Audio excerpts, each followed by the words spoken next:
The Game of Life. And How to Play It. By Florence Scovel, 1925. Contents. The Game 7. The Law of Prosperity 15. The Power of the Word 22. The Law of Non-Resistance 30. The Law of Karma and the Law of Forgiveness 39. Casting the Burden, Impressing the Subconscious 48. Love 56. Intuition or Guidance 66. Perfect Self-Expression or the Divine Design 75. Denials and Affirmations 85. Digitized by Tyne Internet Archive. In 2010. http://www.archive.org/details/game-of-elif-leowdopoo. The Game. Most people consider life a battle, but it is not a battle, it is a game. It is a game, however, which cannot be played successfully without the knowledge of spiritual law, and the Old and the New Testaments give the rules of the game with wonderful clearness. Jesus Christ taught that it was a great game of giving and receiving. Whatsoever a man soweth, that shall he also reap. This means that whatever man sends out in word or deed, will return to him. What he gives, he will receive. / if he gives hate, he will receive hate. If he gives love, he will receive love. If he gives criticism, he will receive criticism. If he lies, he will be lied to. If he cheats, he will be cheated. We are taught also that the imaging faculty plays a leading part in the game of life. / keep thy heart, or imagination, with all diligence, for out of it are the issues of life. Prov. 4:23. This means that what man images, sooner or later externalizes in his affairs. I know of a man. 8. The Game of Life and How to Play It. Who feared a certain disease. It was a very rare disease and difficult to get, but he pictured it continually and read about it until it manifested in his body, and he died, the victim of distorted imagination. So we see, to play successfully the game of life, we must train the imaging faculty. A person with an imaging faculty trained to image only good brings into his life every righteous desire of his heart: health, wealth, love, friends, perfect self-expression, his highest ideals. The imagination has been called the scissors of the mind, and it is ever cutting, day by day, the pictures man sees there, and sooner or later he meets his own creations in his outer world. To train the imagination successfully, man must understand the workings of his mind. The Greeks said, "Know thyself." There are 3 departments of the mind: the subconscious, conscious and superconscious. The subconscious is simply power, without direction. It is like steam or electricity, and it does what it is directed to do. It has no power of induction. Whatever man feels deeply or images clearly, is impressed upon the subconscious mind, and carried out in minutest detail. For example, a woman I know, when a child, always made believe she was a widow. She dressed up in black clothes and wore a long black veil, and people thought she was very clever and amusing. She grew up and married a man with whom she was deeply in love. In a short time, he died and she wore black and a sweeping veil for the game 9. Many years. The picture of herself as a widow was impressed upon the subconscious mind, and in due time worked itself out, regardless of the havoc created. The conscious mind has been called mortal or carnal mind. It is the human mind and sees life as it appears to he. It sees death, disaster, sickness, poverty and limitation of every kind, and it impresses the sub-conscious. The superconscious mind is the God mind in each man, and is the realm of perfect ideas. In it, is the perfect pattern S*P*N of by Plato. The divine design, for there is a divine design for each person. There is a place that you are to fill and no one else can fill, something you are to do, which no one else can do. There is a perfect picture of this in the super-conscious mind. It usually flashes across the conscious as an unattainable ideal, something too good to be true. In reality it is man's true destiny, or destination, flashed to him from the infinite intelligence which is within himself. Many people, however, are in ignorance of their true destinies and are striving for things and situations which do not belong to them, and would only bring failure and dissatisfaction if attained. For example, a woman came to me and asked me to speak the word that she would marry a certain man with whom she was very much in love. She called him a B10, the game of life and how to play it.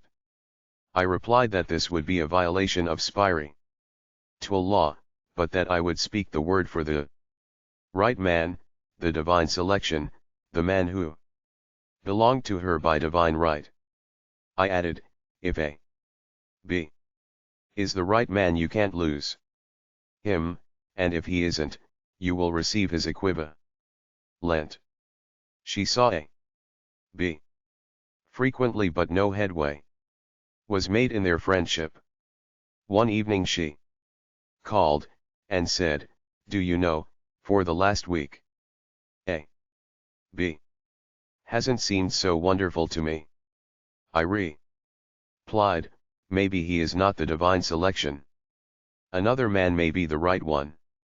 Soon after that, she met another man who fell in love with her at once, and who said she was his ideal. In fact, he said all the things that she had always wished a B would say to her. She remarked, it was quite uncanny. She soon returned his love, and lost all interest in a B. This shows the law of substitution. A right idea was substituted for a wrong one, therefore there was no loss or sacrifice involved. Jesus Christ said, "Seek ye first the kingdom of God and his righteousness, and all these things shall be added unto you," and he said the kingdom was within man. The kingdom is the realm of right ideas, or the divine pattern. Jesus Christ taught that man's words played a leading part in the game of life. By your words ye are justified, and by your words ye are condemned. Many people have brought disaster into their lives through idle words. The game 1-1. For example, a woman once asked me why her youth was now one of poverty of imitation. Formerly, she had a home, was surrounded by beautiful things and had plenty of money. We found she had often tired of the management of her home, and had said repeatedly, "I'm sick and tired of things, I wish I lived in a trunk," and she added, "Today I am living in that trunk." She had spoken herself into a trunk. The subconscious mind has no sense of humor, and people often joke themselves into unhappy experiences. For example, a woman who had a great deal of money, joked continually about getting ready for the poorhouse. In a few years she was almost destitute, having impressed the subconscious mind with a picture of lack and limitation. Fortunately, the law works both ways, and a situation of lack may be changed to one of plenty. For example, a woman came to me one hot Summer's day for a treatment for prosperity. She was worn out, dejected and discouraged. She said she possessed just $8 in the world. I said, good, we'll bless the $8 and multiply them as Jesus Christ multiplied the loaves and the fishes, for he taught that every man had the power to bless and to multiply, to heal and to prosper. She said, what shall I do next? I replied, follow intuition. Have you a hunch? To do anything, or to go anywhere? Intuition means, intuition, or to be taught from within. It is man's unerring guide, and I will deal more fully with its laws in a following chapter.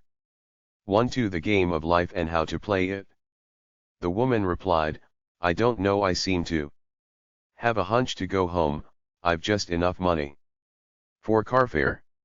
Her home was in a distant city and was one of lack and limitation, and the reasoning mind, or intellect, would have said, stay in New York and get work and make some money. I replied, then go home, never violate a hunch. I spoke the following words for her, Infinite Spirit, open the way for great abundance, for she is an irresistible magnet for all that belongs to her by divine right. I told her to repeat it continually. Also, she left for home immediately. In calling on a woman one day, she linked up with an old friend of her family. Through this friend, she received thousands of dollars in a most miraculous way. She has said to me often, tell people about the woman who came to you with $8 and a hunch. There is dies plenty on man's pathway, but it can only be brought into manifestation through desire, faith, or the spoken word. Jesus Christ brought out clearly that man must make the first move. Ask, and it shall be given you, seek, and yet shall find, knock, and it shall be opened unto you. Matt 7:7. In the scriptures we read, concerning the works of my hands, command ye me.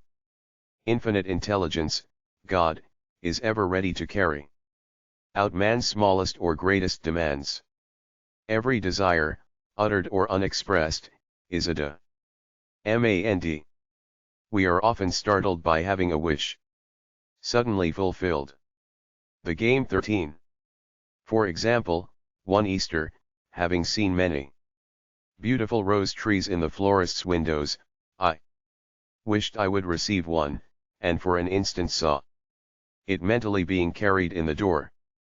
Easter came, and with it a beautiful rose tree. I thanked my friend the following day, and told her it was just what I had wanted. She replied, I didn't send you a rose tree, I sent you lilies. The man had mixed the order, and sent me a rose tree simply because I had started the law in action, and had to have a rose tree. Nothing stands between man and his highest ideals and every desire of his heart, but doubt and fear. When man can wish without worrying, every desire will be instantly fulfilled. I will explain more fully in a following chapter the scientific reason for this and how fear must be erased from the consciousness. It is man's only enemy: fear of lack, fear of failure, fear of sickness, fear of loss, and a feeling of insecurity on some plane. Jesus Christ said, why are ye fearful, O ye of little faith? Matt 8:26. So we can see we must substitute fact for fear, for fear is only inverted faith, it is faith in evil instead of good. The object of the game of life is to see clearly one's good and to obliterate all mental pictures of evil. This must be done by impressing the subconscious mind with the realization of good. A very brilliant man, who has attained great success, told me he had suddenly erased all fear from his consciousness by reading a sign which hung in a room. He saw printed, in large letters, the statement, "Why worry, it will probably never happen." These 1 for the game of life and how to play it. Words were stamped indelibly upon his subconscious mind, and he has now a firm conviction that only good can come into his life, therefore only good can manifest. In the following chapter I will deal with the different methods of impressing the subconscious mind. It is man's faithful servant, but one must be careful to give it the right orders. Man has ever a silent listener at his side, his subconscious mind. Every thought, every word is impressed upon it, and carried out in amazing detail. It is like a singer making a record on the sensitive disc of the phonographic plate. Every note and tone of the singer's voice is registered. If he coughs or hesitates, it is registered also. So let us break all the old bad records in the subconscious mind, the records of our lives which we do not wish to keep, and make new and beautiful ones. Speak these words aloud, with power and conviction. I now smash and demolish, by my spoken word, every untrue record in my subconscious mind. They shall return to the dust heap of their native nothingness, for they came from my own vain imaginings. I now make my perfect records through the Christ within, the records of health, wealth, love, and perfect self-expression. This is the square of life, the game completed.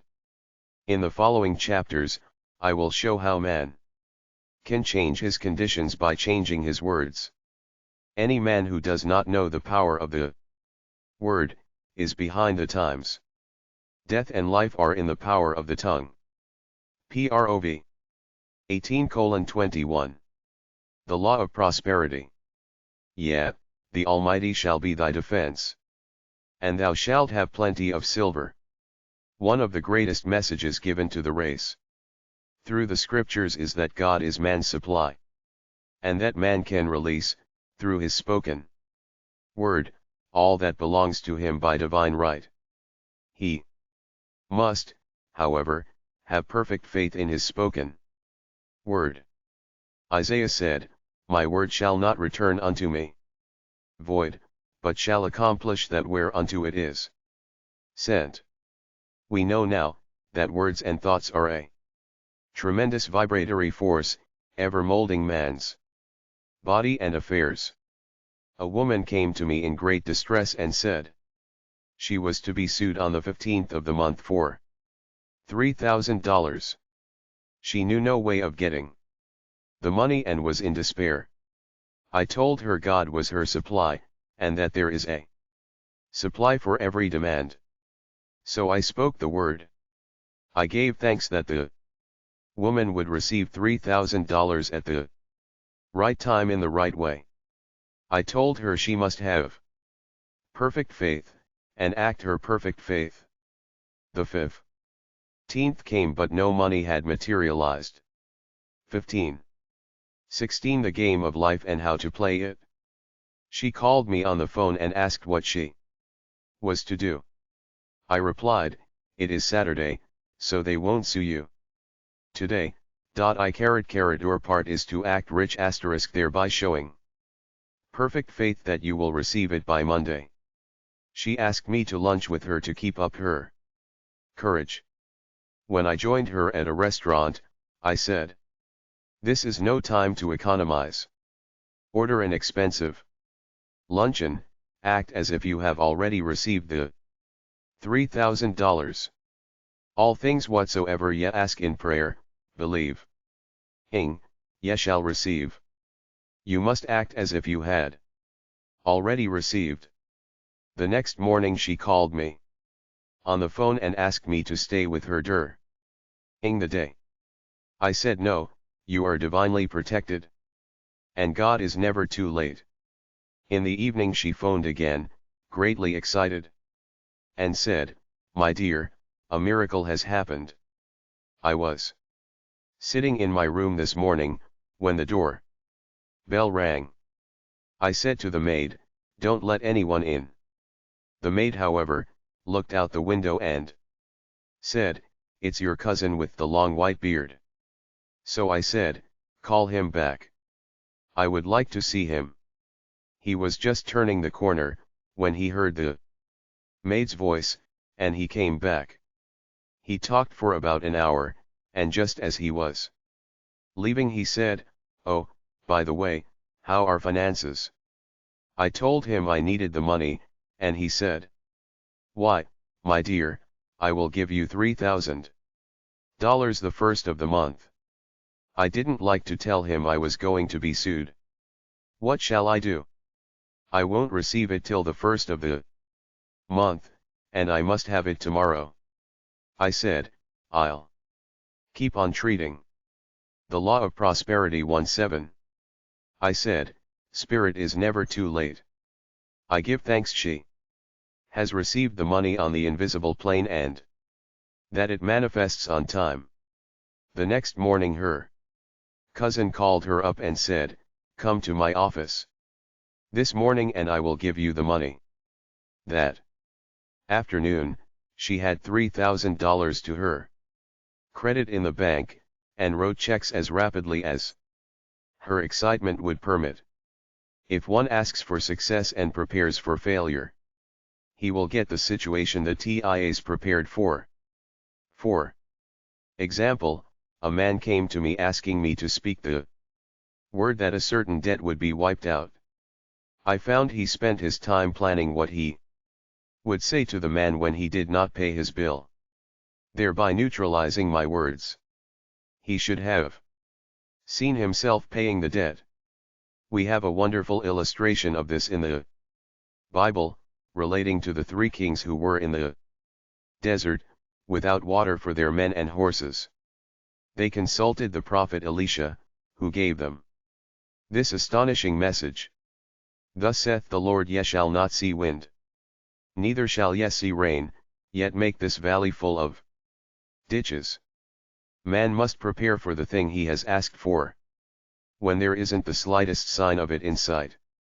For example, a woman found it necessary to look for an apartment during the year when there was a great shortage of apartments in New York. It was considered almost an impossibility, and her friends were sorry for her and said, "Isn't it too bad? You'll have to store your furniture and live in a hotel." She replied, "You needn't feel sorry for me. I'm a superman, and I'll get an apartment." 18. The game of life and how to play it. She spoke the words, "Infinite Spirit, open the way for the right apartment." She knew there was a supply for every demand, and that she was the one working on the spiritual plane, and that one with God is a majority. She had contemplated buying new blankets, when the tempter, the adverse thought or reasoning mind, suggested, "Don't buy the blankets, perhaps, after all, you won't get an apartment and you will have no use for them." She promptly replied, to herself, "I'll dig my ditches by buying the blankets." So she prepared for the apartment, acted as though she already had it. She found one in a miraculous way, and it was given to her although there were over 200 other applicants. The blankets showed active faith. It is needless to say that the ditches dug by the three kings in the desert were filled to overflowing. Read, 2 Kings. Getting into the spiritual swing of things is no easy matter for the average person. The adverse thoughts opound doubt, arid fear surge from the subconscious srens. They are the army of the aliens which must be put to flight. This explains why it is so often darkest before the dawn. A big demonstration is usually preceded by tormenting thoughts. Having made a statement of high spiritual truth, one challenges the old beliefs in the subconscious, and error is exposed to be put out. This is the time when one must make his affirmations of truth repeatedly, and rejoice and give. The law of prosperity 1:9. Thanks that he has already received. Before ye call, I shall answer. This means that every good and perfect gift is already man's awaiting his recognition. Man can only receive what he sees himself receiving. The children of Israel were told that they could have all the land they could see. This is true of every man. He has only the land within his own mental vision. Every great work, every big accomplishment, has been brought into manifestation through holding to the vision, and often just before the big achievement comes apparent failure and discouragement. The children of Israel, when they reached the promised land, were afraid to go in, for they said it was filled with giants who made them feel like grasshoppers. And there we saw the giants, and we were in our own sight as grasshoppers. This is almost every man's experience. However, the one who knows spiritual law is undisturbed by appearance, and rejoices while he is yet in captivity. That is, he holds to his vision, and gives thanks that the end is accomplished, he has received. Jesus Christ gave a wonderful example of this. He said to his disciples, Say not yet, there are yet 4 months, and then cometh the harvest. Behold, I say unto you, lift up your eyes and look on the fields, for they are ripe already to harvest. His clear vision pierced the world of matter, and he saw clearly the fourth-dimensional world, things as they really are, perfect and complete in divine mind. So, 20. The game of life and how to play it. Man must ever hold the vision of his journey's end, and demand the manifestation of that which he has already received. It may be his perfect health, love, supply, self-expression, home, or friends. They are all finished and perfect ideas registered in divine mind, man's own superconscious mind, and must come through him, not to him. For example, a man came to me asking for treatments for success. It was imperative that he raise, within a certain time, $50,000 for his business. The time limit was almost up, when he came to me in despair. No one wanted to invest in his enterprise, and the bank had flatly refused a loan. I replied, I suppose you lost your temper while at the bank, therefore your power. You can control any situation if you first control yourself. Go back to the bank, I added, and I will treat. My treatment was, you are identified in love with the spirit of everyone connected with the bank. Let the divine idea come out of this situation. He replied, Woman, you are talking about an impossibility. Tomorrow is Saturday, the bank closes at 12. And my train won't get me there until 10, and the time limit is up tomorrow, and anyway they won't do it. It's too late. I replied, God doesn't need any time and is never too late. With him all things are possible.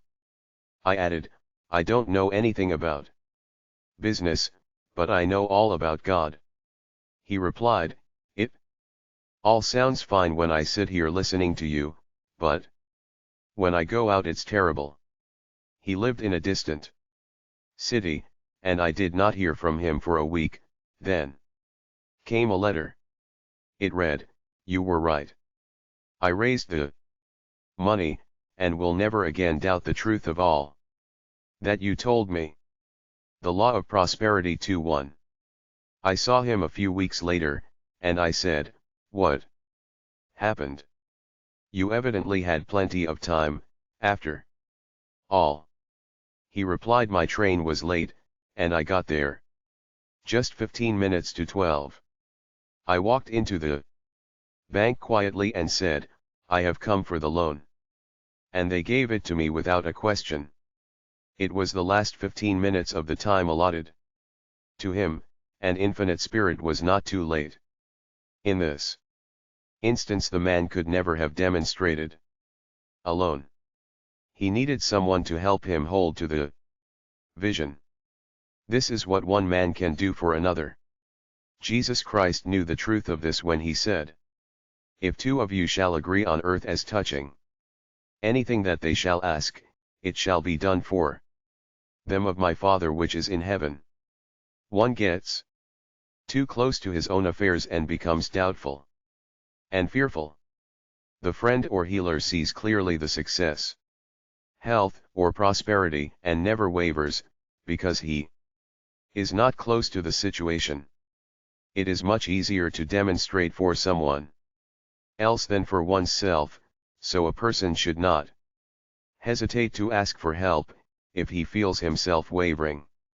A keen observer of life once said, no man can fail, if some one person sees him successful. Such is the power of the vision, and many a great man has owed his success to a wife, or sister, or a friend who believed in him and held without wavering to the perfect pattern. The power of the word. By thy words thou shalt be justified, and by thy words thou shalt be condemned. A person knowing the power of the word, becomes very careful of his conversation. He has only to watch the reaction of his words to know that they do not return void. Through his spoken word, man is continually making laws for himself. I knew a man who said, I always miss a car.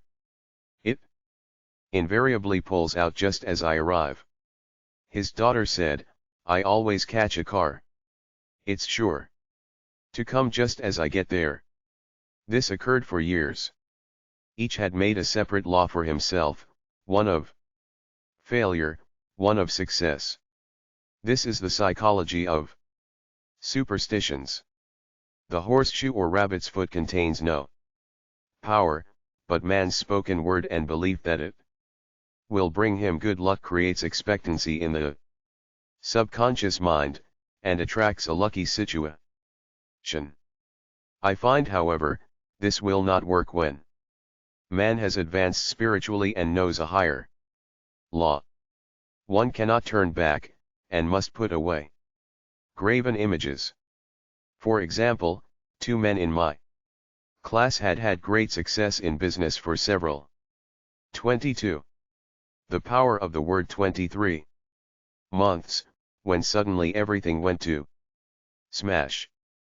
We tried to analyze the situation, and I found, instead of making their affirmations and looking to God for success and prosperity, they had each bought a lucky monkey. I said, oh, I see. You have been trusting in the lucky monkeys instead of God. Put away the lucky monkeys and call on the law of forgiveness, for man has power to forgive or neutralize his mistakes. They decided to throw the lucky monkeys down a coal hole, and all went well again. This does not mean, however, that one should throw away every lucky ornament or horseshoe about the house. But he must recognize that the power back of it is the one and only power, God, and that the object simply gives him a feeling of expectancy. I was with a friend, one day, who was in deep despair. In crossing the street, she picked up a horseshoe.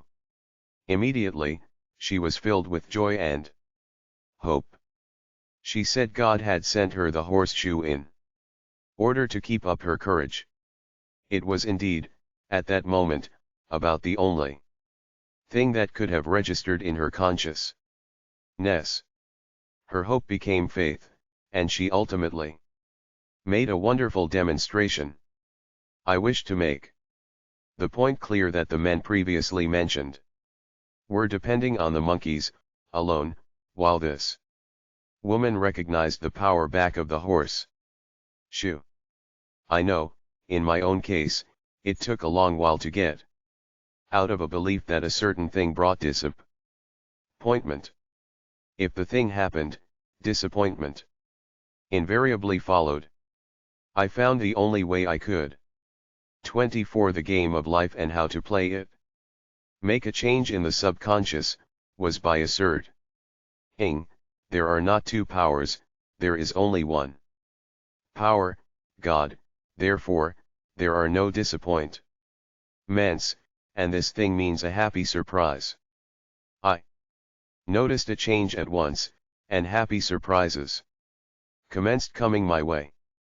I have a friend who said nothing could induce her to walk under a ladder.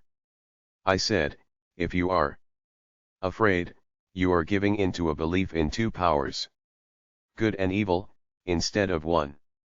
As God is absolute, there can be no opposing power, unless man makes false of evil for himself. To show you believe in only one power, God, and that there is no power or reality in evil, walk under the next ladder you see. Soon after, she went to her bank. She wished to open her box in the safe deposit vault, and there stood a ladder on her pathway. It was impossible to reach the box without passing under the ladder. She quailed with fear and turned back. She could not face the lion on her pathway. However, when she reached the street, my words rang in her ears, and she decided to return and walk under it.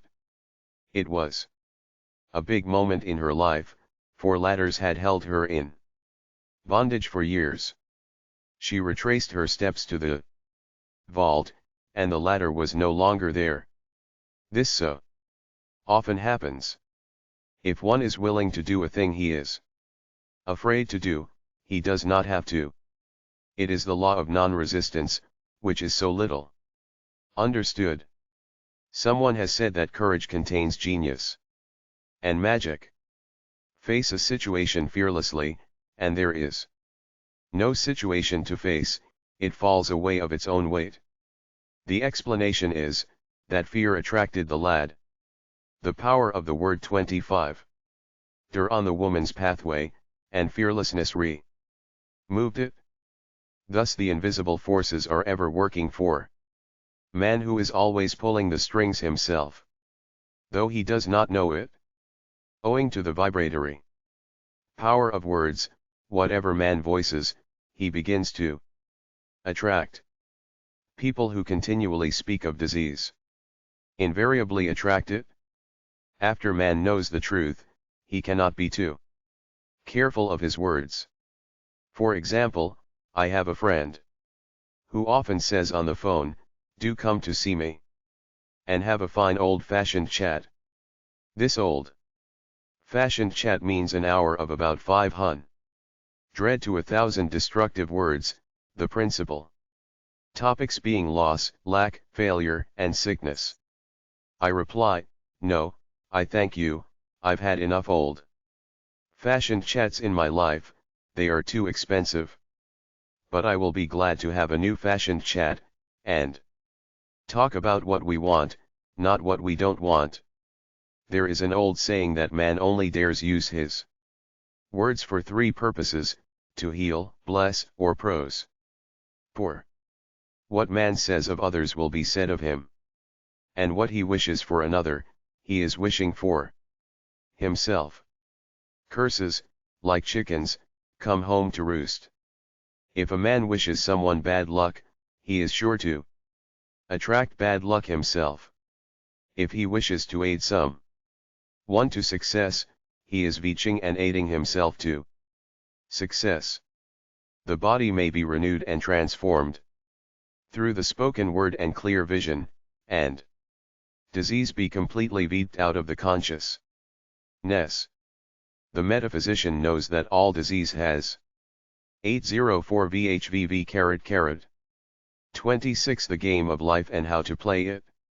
A mental correspondence, and in order to heal the body one must first heal the soul.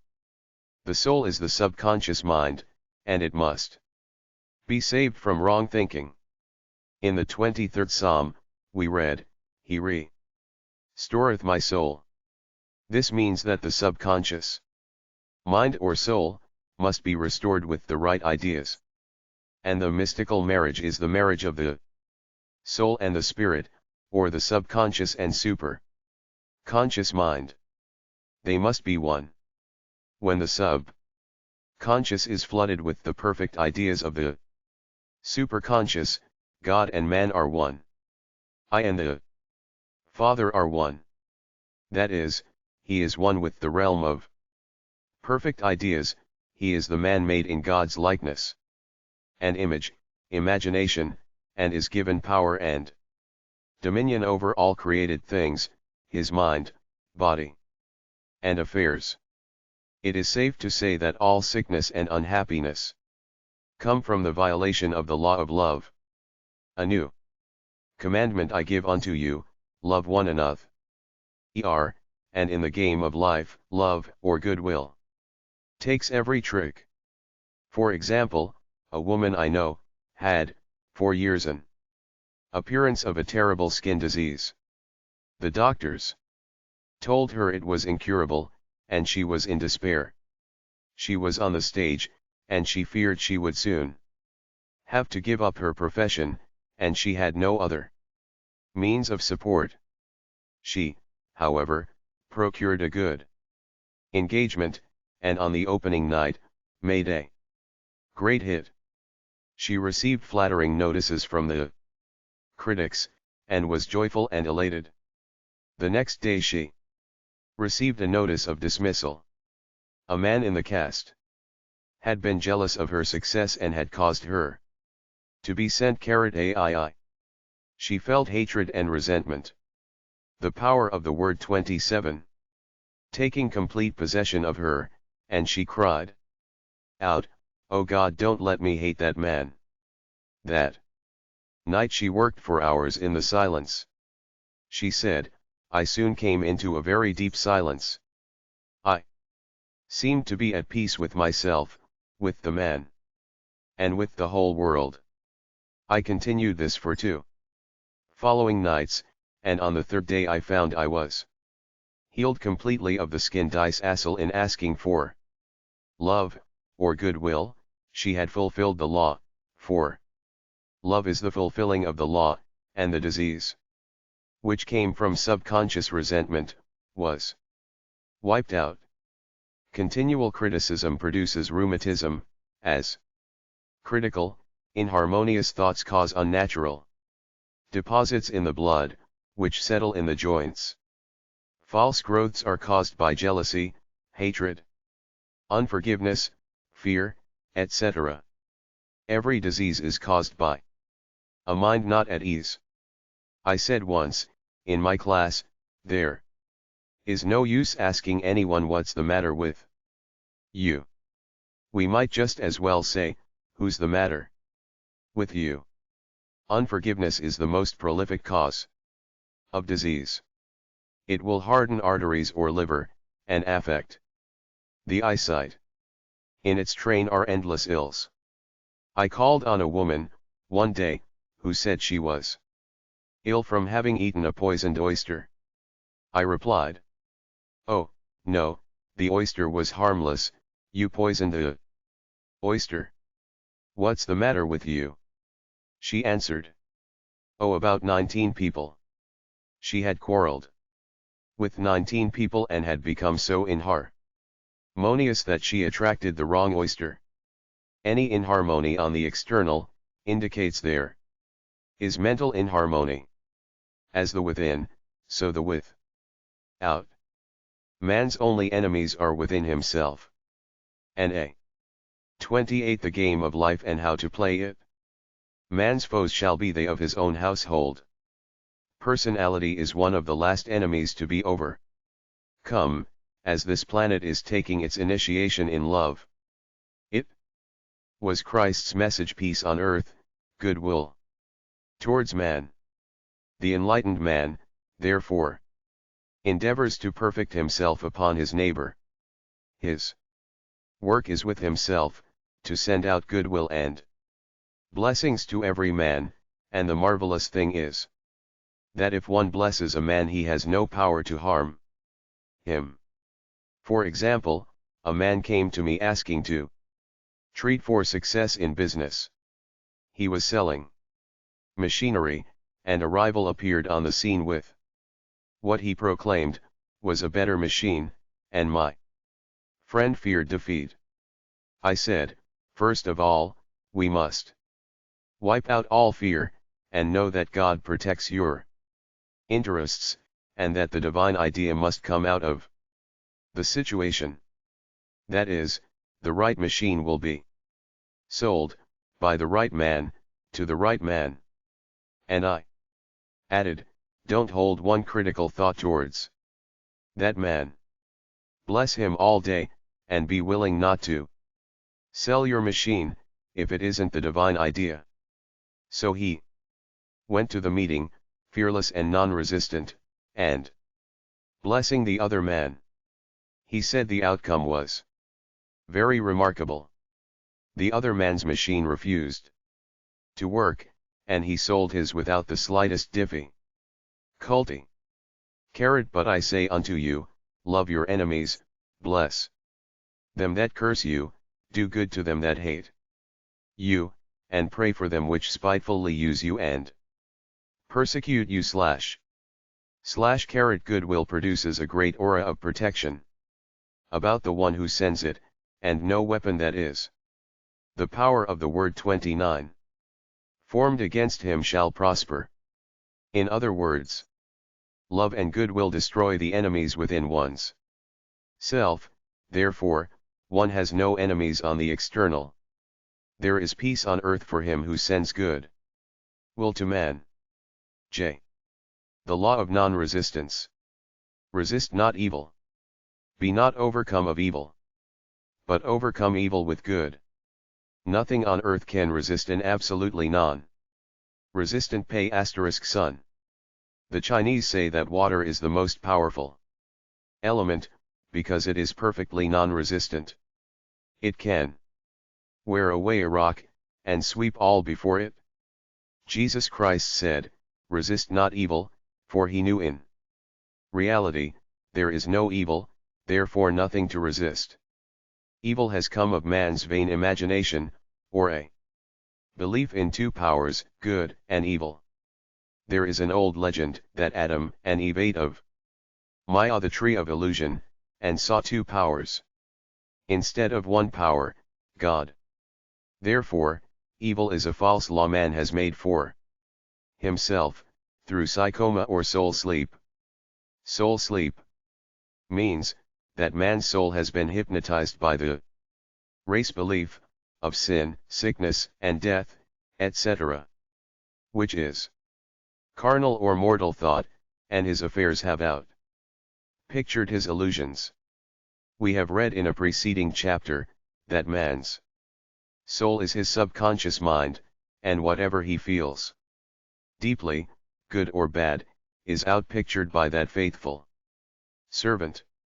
His body and affairs show forth what he 30. The law of non-resistance 3:1 has been picturing.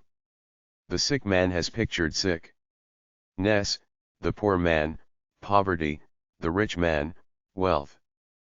People often say, why does a little child attract illness, when it is too young even to know what it means? I answer that children are sensitive and receptive to the thoughts of others about them, and often outpicture the fears of their parents. I heard a metaphysician once say, if you do not run your subconscious mind yourself, someone else will run it for you. Mothers often, unconsciously, attract illness and disaster to their children, by continually holding them in thoughts of fear, and watching for SYMP toms. For example, a friend asked a woman if her little girl had had the measles. She replied promptly, Not yet. This implied that she was expecting the illness, and, therefore, preparing the way for what she did not want for herself and child. However, the man who is centered and established in right thinking, the man who sends out only goodwill to his fellow man, and who is without fear, cannot be touched or influenced by the negative thoughts of others. In fact, he could then receive only good thoughtlets, as he himself sends forth only good thoughts. Resistance is hell, for it places man in a state of torment. A metaphysician once gave me a wonderful recipe for taking every trick in the game of life. It is the acme of non-resistance. He gave it in this way: at one time in my life, I baptized children, and of course, they had many names. Now I no longer 32 the game of life and how to play it. Baptize children, but I baptize events, give every event the same name. If I have a failure, I baptize it success, in the name of the Father, and of the Son, and of the Holy Ghost. In this, we see the great law of transmutation, founded on non-resistance. Through his spoken word, every failure was transmuted into success. For example, a woman who required money, and who knew the spiritual law of opulence, was thrown continually in a business way, with a man who made her feel very poor. He talked lack and limitation, and she commenced to catch his poverty thoughts, so she disliked him, and blamed him for her failure. She knew in order to demonstrate her supply, she must first feel that she had received a feeling of opulence must precede its manifestation. It dawned upon her, one day, that she was resisting the situation, and seeing two powers instead of one. So she blessed the man and baptized the situation success. She affirmed, as there is only one power, God, this man is here for my good and my prosperity, just what he did not seem to be. Therefore, soon after that she met, through this man, a woman who gave her for a service rendered several $1,000s, and the man moved to a distant city, and faded harmoniously from her life.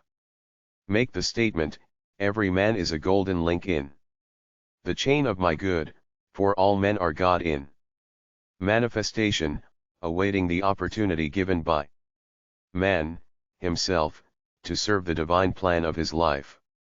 Bless your enemy, and you rob him of his ammunition. His arrows will be transmuted into blessings. The law of non-resistance 33 YN. Oh. This law is true of nations as well as individuals. R.E. Bless a nation, send love and goodwill to every /YC happy face, inhabitant, and it is robbed of its power to harm. Man can only get the right idea of non-resistance, through spiritual understanding.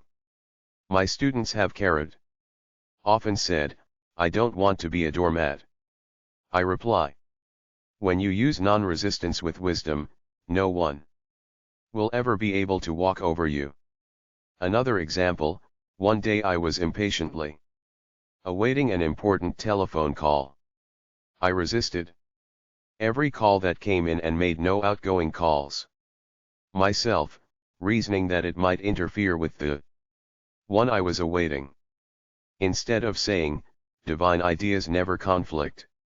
The call will come at the right time, leaving it to infinite intelligence to arrange, I commenced to manage things myself. I made the battle mine, not God's, and remained tense and anxious. The bell did not ring for about an hour, and I glanced at the phone and found the receiver had been off that length of time, and the phone was disconnected. My anxiety, fear, and belief in interference had brought on a total eclipse of the telephone. Realizing what I had done, I commenced blessing the situation at once. I baptized its success, and affirmed, I cannot lose any call that belongs to me. By divine right, I am under grace, and not under law. A friend rushed out to the nearest telephone, to notify the company to reconnect. She entered a crowded grocery, but the proprietor left his customers and attended to the call himself. My phone was connected at once, and 2:30 for the game of life and how to play it. Minutes later, I received a very important call, and about an hour afterward, the one I had been awaiting. 1's ships come in over a calm sea. So long as man resists a situation, he will have it with him. If he runs away taunted, it/he'll run after him. For example, I repeated this to a woman one day, and she replied, how true that is. I was unhappy at home. I disliked my mother, who was critical and domineering, so I ran away and was married, but I married my mother, for my husband was exactly like my mother, and I had the same situation to face again. Agree with thine adversary quickly. That means, agree that the adverse situation is good, be undisturbed by it, and it falls away of its own weight. None of these things move me, is a wonderful affirmation. The inharmonious situation comes from some inharmony within man himself. When there is, in him, no emotional response to an inharmonious situation, it fades away forever from his pathway. So we see man's work is ever with himself. People have said to me, give treatments to change my husband, or my brother. I reply, no. I will give treatments to change you. When you change, your husband and your brother will change. The Law of Non-Resistance 35. One of my students was in the habit of lying. I told her it was a failure method, and if she lied, she would be lied to. She replied, I don't care, I can't possibly get along without lying. One day she was speaking on the phone to a man with whom she was very much in love.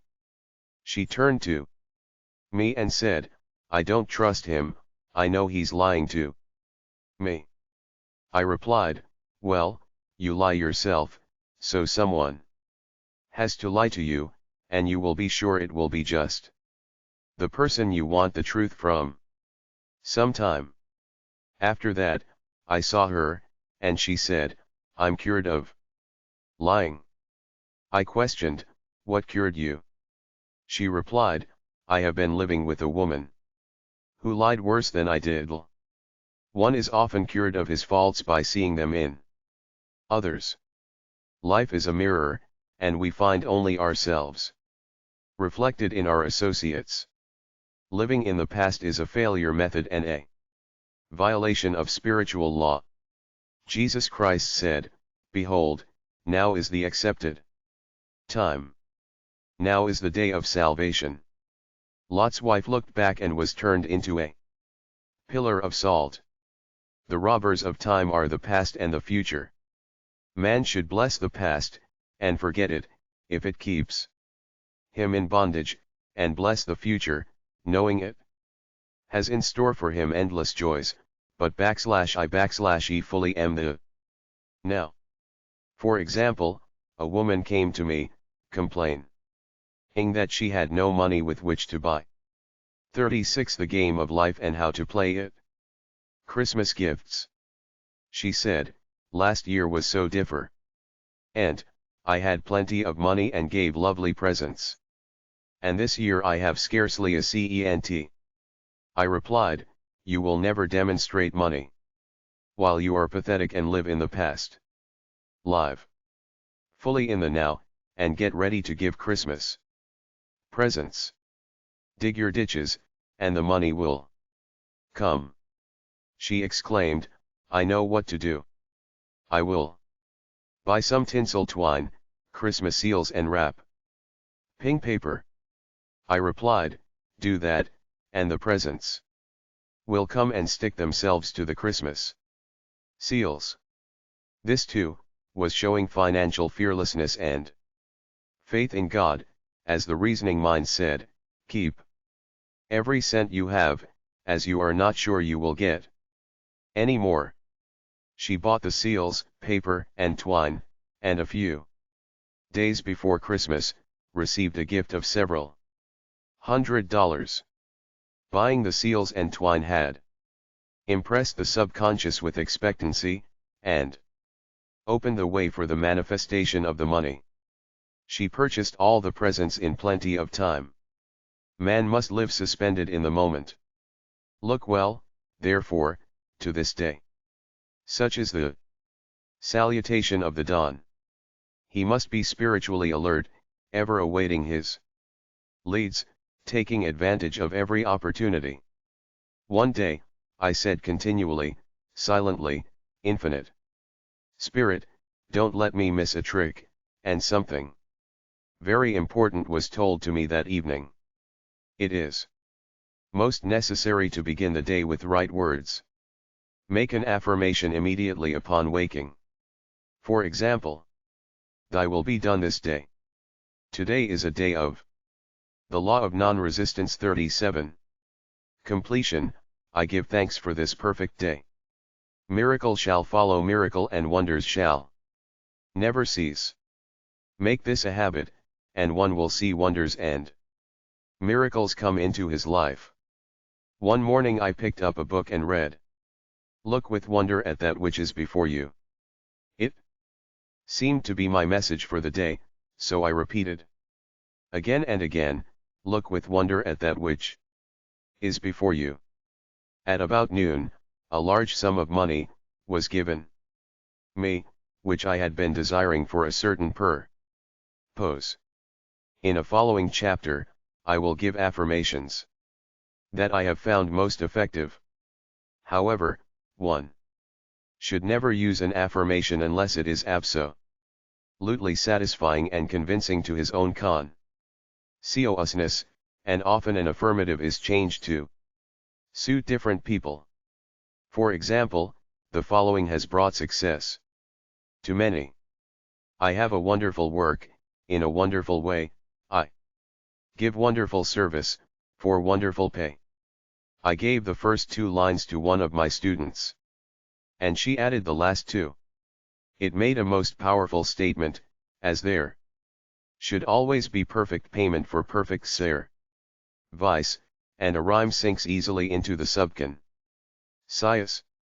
She went about singing it aloud and soon did receive wonderful work in a wonderful way, and gave wonderful service for wonderful pay. Another student, a businessman, took it, and changed the word work to business. He repeated, I have a wonderful business, in a 38 the game of life and how to play it wonderful way, and I give wonderful service for wonderful pay. That afternoon he made a $41,000 deal, though there had been no activity in his affairs for months. Every affirmation must be carefully worded and completely cover the ground. For example, I knew a woman, who was in great need, and made a demand for work. She received a great deal of work, but was never paid anything. She now knows to add, wonderful service for wonderful pay. It is man's divine right to have plenty. More than enough. His barns should be full, and his cup should flow over.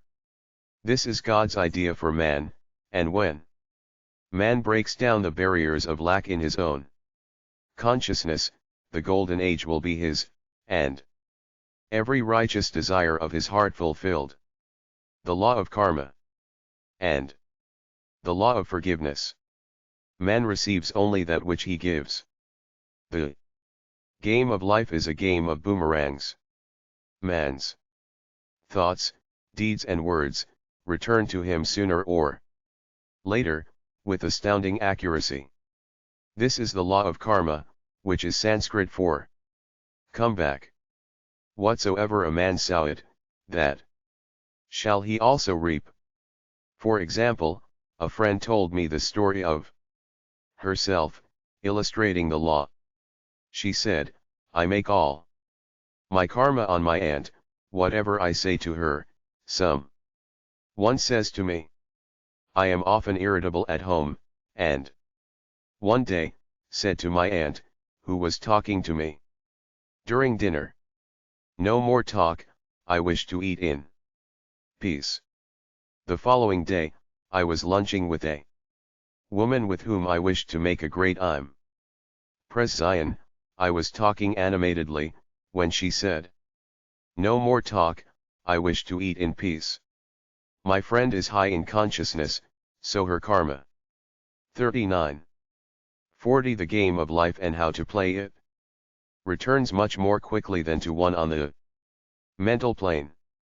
The more man knows, the more he is responsible for, and a person with a knowledge of spiritual law, which he does not practice, suffers greatly, in consequence.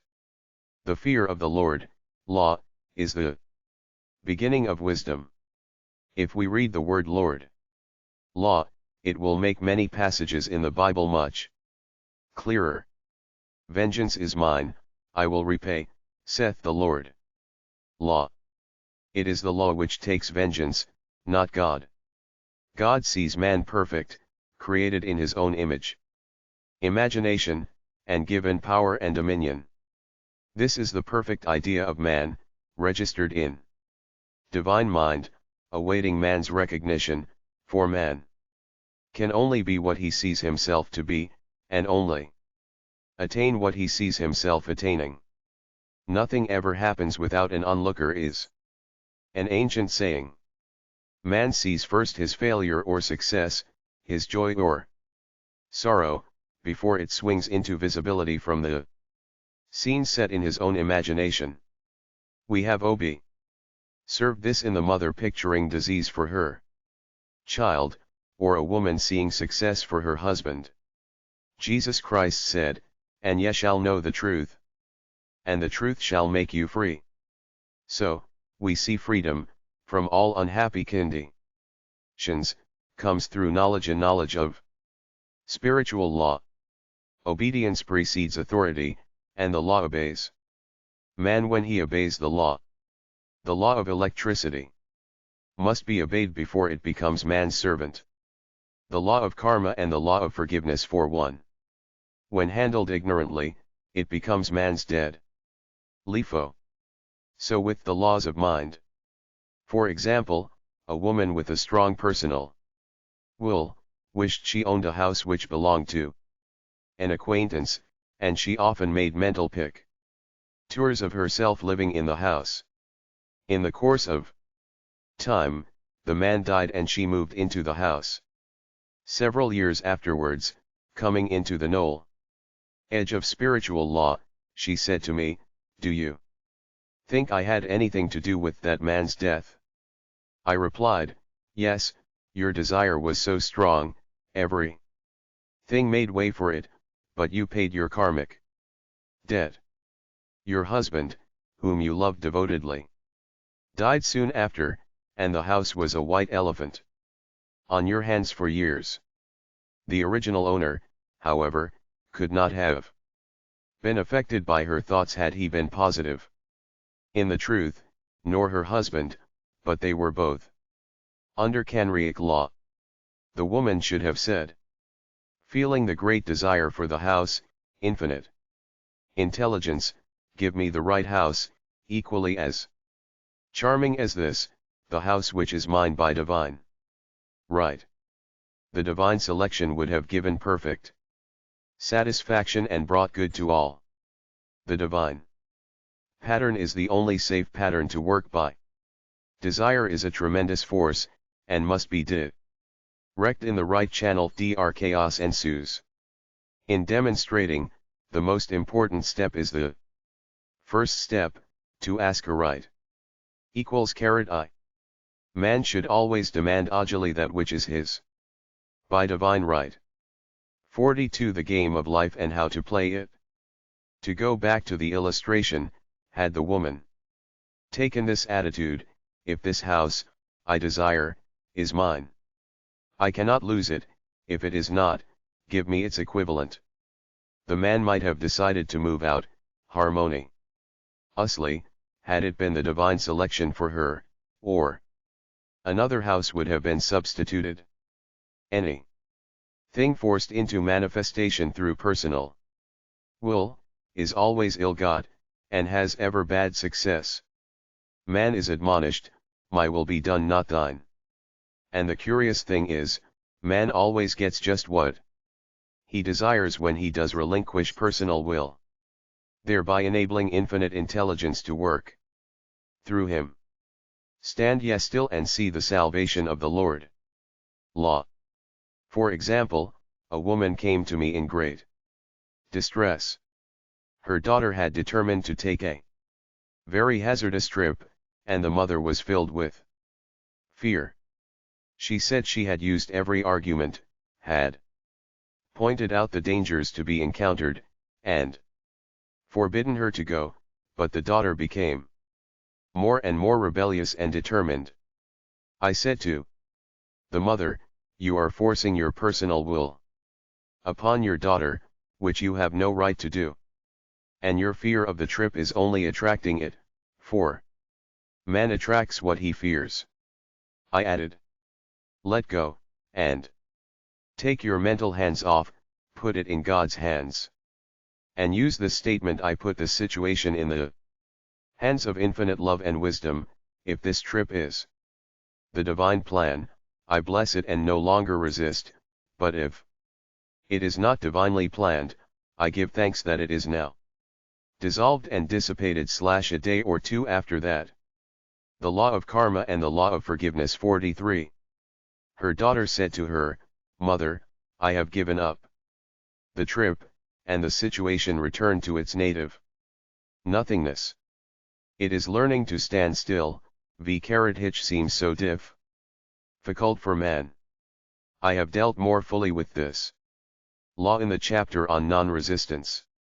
I will give another example of sowing and reaping, which came in the most curious way.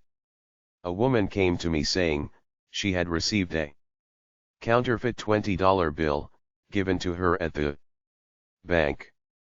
She was much disturbed, for, she said, the people at the bank will never acknowledge their mistake. I replied, let us analyze the situation and find out why you attracted it.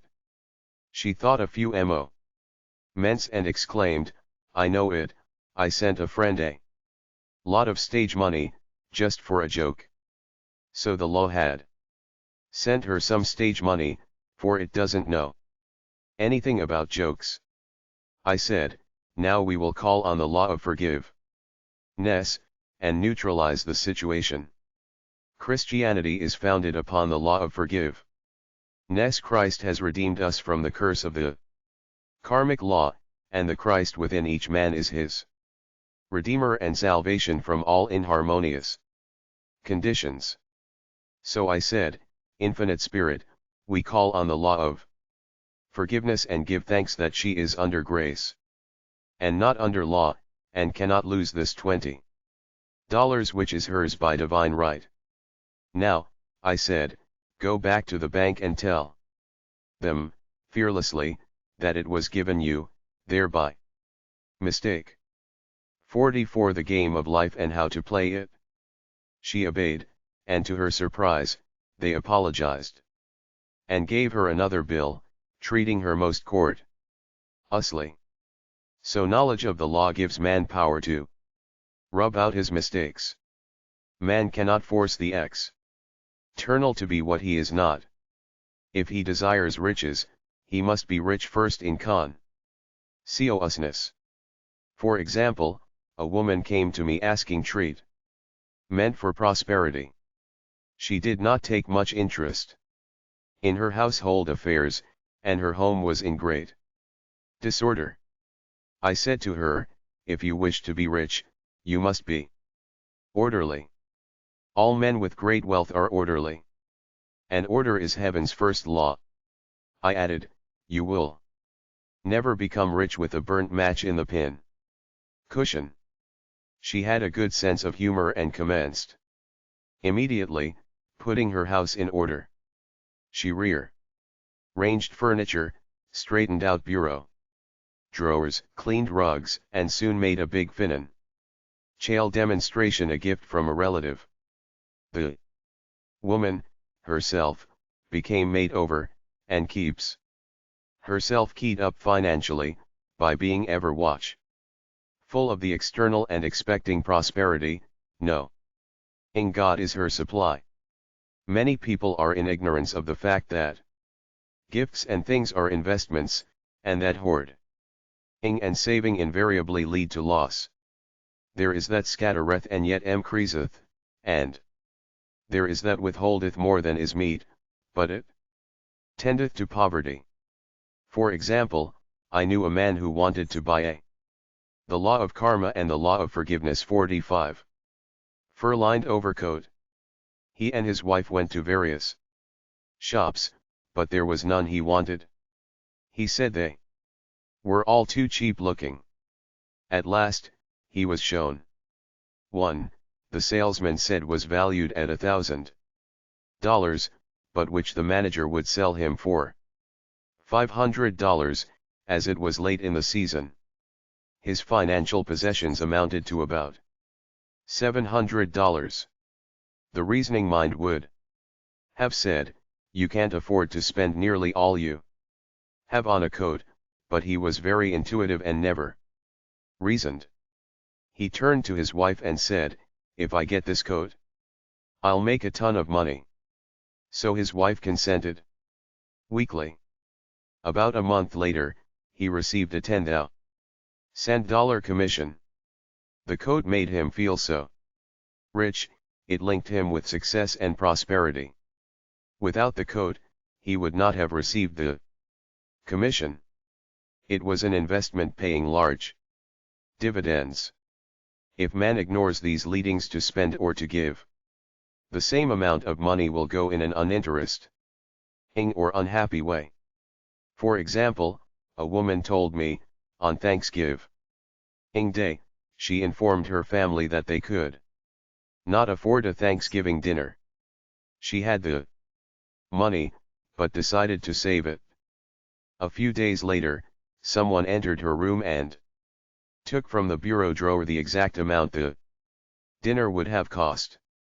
The law always stands back of the man who spends fearlessly, with wisdom.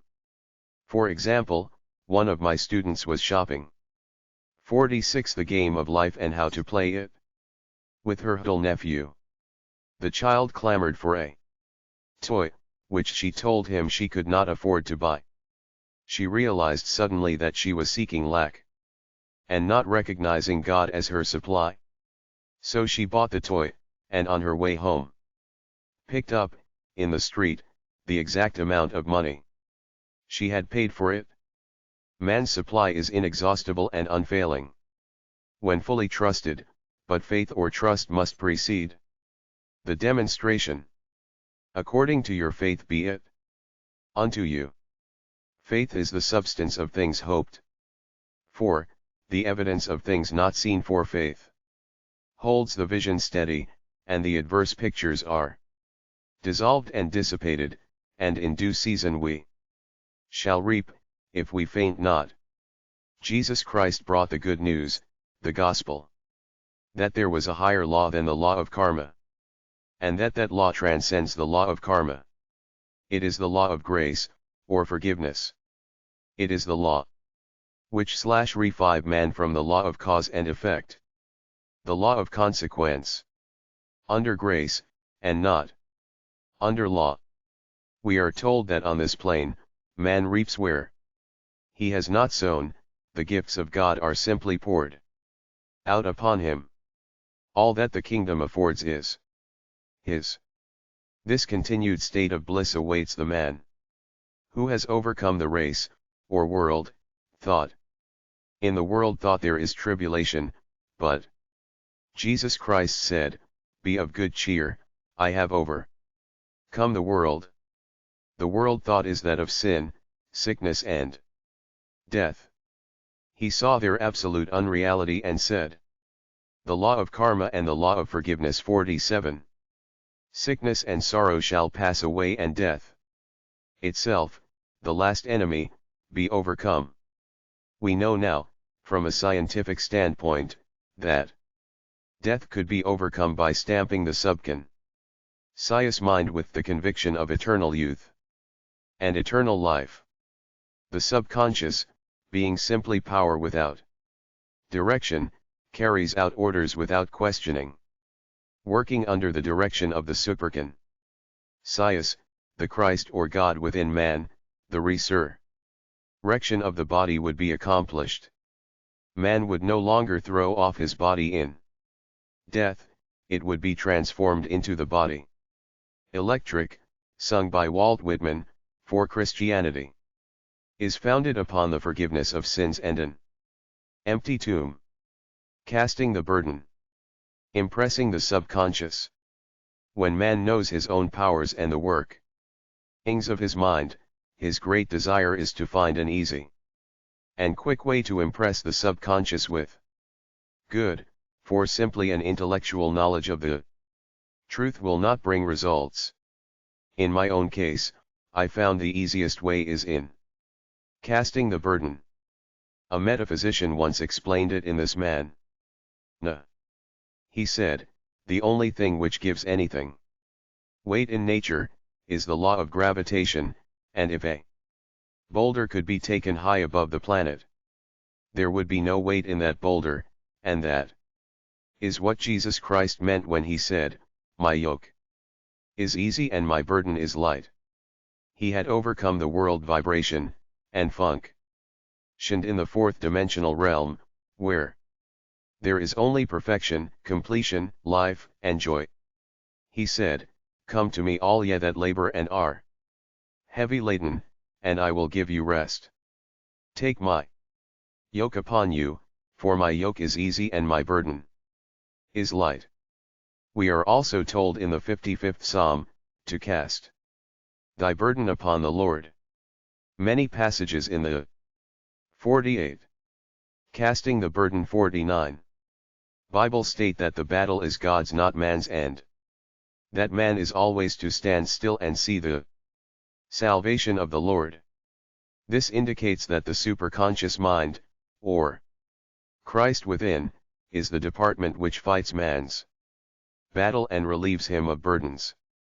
We see, therefore, that man violates law if he carries a burden, and a burden is an adverse thought or condition, and this thought or condition has its root in the subconscious. It seems almost impossible to make any headway directing the subconscious from the conscious, or reasoning mind, as the reasoning mind, the intellect, is limited in its conceptions, and filled with doubts and fears. How scientific it then is, to cast the burden upon the superconscious mind, or Christ within, where it is made light, or dissolved into its native nothingness. For example, a woman in urgent need of money, made light upon the Christ within, the superconscious, with the statement, "I cast this burden of lack on the Christ within, and I go free to have plenty." The belief in lack was her burden, and as she cast it upon the superconscious with its belief of plenty, an avalanche of supply was the result. We read, "The Christ in you, the hope of glory." Another example, one of my students had been given a new piano, and there was no room in her studio for it until she had moved out the old one. She was in a state of perplexity. She wanted to keep the old piano, but knew of no place to send it. She 50 the game of life and how to play it became desperate, as the new piano was to be sent. Immediately, in fact, was on its way, with no place to put it. She said it came to her to repeat, I cast this burden on the Christ within, and I go free. A few moments later, her phone rang, and a woman friend asked if she might rent her old piano, and it was moved out, a few minutes before the new one arrived. I knew a woman, whose burden was resentment. She said, I cast this burden of resentment on the Christ within, and I go free, to be loving, harmony, us and happy. The almighty superconscious flooded the subconscious with love, and her whole life was changed. For years, resentment had held her in a state of torment and imprisoned her soul. The subconscious mind. The statement should be made over and over and over, sometimes for hours at a time, silently or audibly, with quietness but determination. I have often compared it to winding up a victro law. We must wind ourselves up with spoken words. I have noticed, in casting the burden, after a little while, one seems to see clearly. It is impossible to have clear vision, while in the throes of carnal mind. Doubts and fear poison the mind and body. And imagination runs riot, attracting disaster and disease. In steadily repeating the affirmation, I cast this burden on the Christ within, and go free, the vision clears, and with it a feeling of relief, and sooner or later comes the manifestation of good, be it health, happiness, or supply. One of my students once asked me to explain the darkness before the dawn. I referred in a prect casting the burden 51 ing chapter to the fact that often, before the big demonstration, everything seems to go wrong, and deep depression clouds the consciousness. It means that out of the subconscious are rising the doubts and fears of the ages. These old derelicts of the subconscious rise to the surface, to be put out. It is then, that man should clap his cymbals, like Jehoshaphat, and give thanks that he is saved, even though he seems surrounded by the enemy, the situation of lack or disease. The student continued, how long must one remain in the dark? And I replied, until one can see in the dark, and cast the burden enables one to see in the dark. In order to impress the subconscious, active faith is always essential. Faith without works is dead. In these chapters, I have endeavored to bring out this point. Jesus Christ showed active faith when he commanded the multitude to sit down on the ground, before he gave thanks for the loaves and the fishes. I will give another example showing how necessary this step is. In fact, active faith is the bridge over which man passes to his promised land. Through misunderstanding, a woman had been separated from her husband, whom she loved deeply. He refused all offers of reconciliation and would not communicate with her in any way. Coming into the knowledge of spiritual law, she denied the appearance of separation. She made this statement, there is no separation in divine mind, therefore cannot be separated from the love and companionship which are mine by divine right. She showed active faith by arranging a place for 52 the game of life and how to play it. Him at the table every day, thereby impressing the subconscious with a picture of his return. Over a year passed, but she never wavered, and one day he walked in. The subconscious is often impressed through music. Music has a fourth-dimensional quality and releases the soul from imprisonment. It makes wonderful things seem possible, and easy of accomplishment. I have a friend who uses her Victrola daily, for this purpose. It puts her in perfect harmony and releases the imagination. Another woman often dances while making her affirmations. The rhythm and harmony of music and motion carry her words forth with tremendous power. The student must remember also, not to despise the day of small things. Invariably, before a demonstration, come signs of land. Before Columbus reached America, he saw birds and twigs which showed him land was near. So it is with a demonstration, but often the student takes it for the demonstration itself, and is disappointed. For example, a woman had spoken the word for a set of dishes. Not long afterwards a friend gave her a dish which was old and cracked. She came to me and said, "Well, I asked for a set of dishes, and all I got was a cracked plate." I replied, "The plate was only signs of land.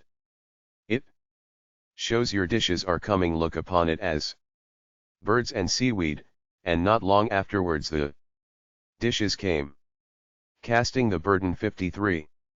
Continually making believe impresses the subconscious. If one makes believe he is rich, and makes believe he is successful, in due time he will reap. Children are always making believe, and except ye be converted, and become as little children, ye shall not enter the kingdom of heaven. For example, I know of a woman who was very poor, but no one could make her feel poor. She earned a small amount of money from rich friends, who constantly reminded her of her poverty, and to be careful and saving. Regardless of their admonitions, she would spend all her earnings on a hat, or make someone a gift, and be in a rapturous state of mind. Her thoughts were always centered on beautiful clothes and rings and things, but without envying others. She lived in the world of the wondrous, and only riches seemed real to her. Before long she married a rich man, and the rings and things became visible. I do not know whether the man was the divine selection, but opulence had to manifest in her life, as she had imaged only opulence. There is no peace or happiness for man, until he has erased all fear from the subconscious. Fear is misdirected energy and must be redirected, or transmused into faith. Jesus Christ said, "Why are ye fearful, O ye of little faith? All things are possible to him that believeth." I am asked, so often by my students, how can I get rid of fear? I reply, by walking up to the thing you are afraid of. 54. The game of life and how to play it. The lion takes its fierceness from your fear. Walk up to the lion, and he will disappear. Run away and he runs after you. I have shown in previous chapters, how the lion of lack disappeared when the individual spent money fearlessly, showing faith that God was his supply and therefore, unfailing. Many of my students have come out of the bondage of poverty, and are now bountifully supplied, through losing all fear of letting money go out. The subconscious is impressed with the truth that God is the giver and the gift, therefore as one is one with the giver, he is one with the gift. A splendid statement is, I now thank God the giver for God the gift. Man has so long separated himself from his good and his supply, through thoughts of separation and lack, that sometimes, it takes dynamite to dislodge these false ideas from the subconscious, and the dynamite is a big situation. We see in the foregoing illustration, how the individual was freed from his bondage by showing fearlessness. Man should watch himself hourly to detect if his Motive for action is fear or faith. Choose ye this day whom we shall serve, fear or faith. Perhaps one's fear is of personality. Then do not avoid the people feared, be willing to meet them cheerfully, and they will either prove golden links in the chain of one's good, or disappear harmoniously from one's pathway. Perhaps one's fear is of disease or germs. Then, casting the burden 55. One should be fearless and undisturbed in a germ-laden situation, and he would be immune. One can only contract germs while vibrating at the same rate as the germ, and fear drags men down to the level of the germ. Of course, the disease-laden germ is the product of carnal mind, as all thought must objectify. Germs do not exist in the superconscious or divine mind, therefore are the product of man's vain imagination. In the twinkling of an eye, man's release will come when he realizes there is no power in evil. The material world will fade away, and the fourth dimensional world, the world of the wondrous, will swing into manifestation. And I saw a new heaven, and a new earth, and there shall be no more death, neither sorrow nor crying, neither shall there be any more pain, for the former things are passed away. Love. Every man on this planet is taking his initiation in love. A new commandment I give unto you, that ye love one another. Ouspensky states, in Tertium Organum, that love is a cosmic nomenon, and opens to man the fourth dimensional world, the world of the wondrous. Real love is selfless and free from fear. It pours itself out upon the object of its affection, without demanding any return. Its joy is in the joy of giving. Love is God in manifestation, and the strongest magnetic force in the universe. Pure, unselfish love draws to itself its own, it does not need to seek or demand. Scarcely anyone has the faintest conception of real love. Man is selfish, tyrannical, or fearful in his affections, thereby losing the thing he loves. Jealousy is the worst enemy of love, for the imagination runs riot, seeing the loved one attract to another, and invariably these fears objectify if they are not neutralized. For example, a woman came to me in deep distress. The man she loved had left her for other women, and said he never intended to marry her. 56. Love 57. She was torn with jealousy and resentment and said she hoped he would suffer as he had made her suffer, and added, how could he leave me when I loved him so much? I replied, you are not loving that man, you are hating him, and added, you can never receive what you have never given. Give a perfect love and you will receive a perfect love. Perfect yourself on this man. Give him a perfect, unselfish love, demanding nothing in return. Do not criticize or condemn, and bless HTM wherever he is. She replied, no, I won't bless him unless I know where he is. Well, I said, that is not real love. When you send out real love will return to you, either from this man or his equivalent. For if this man is not the divine selection, you will not want him.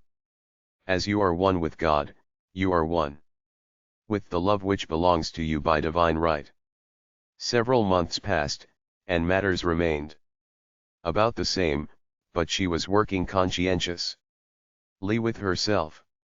I said, when you are no longer disturbed by his cruelty, he will cease to be cruel, as you are attracting it through your own emotions.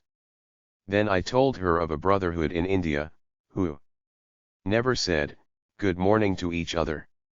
They used these words, Salute the divinity in you. They saluted the divinity in every man, and in the wild animals in the jungle, and they were never harmed, for they saw only God in every living thing.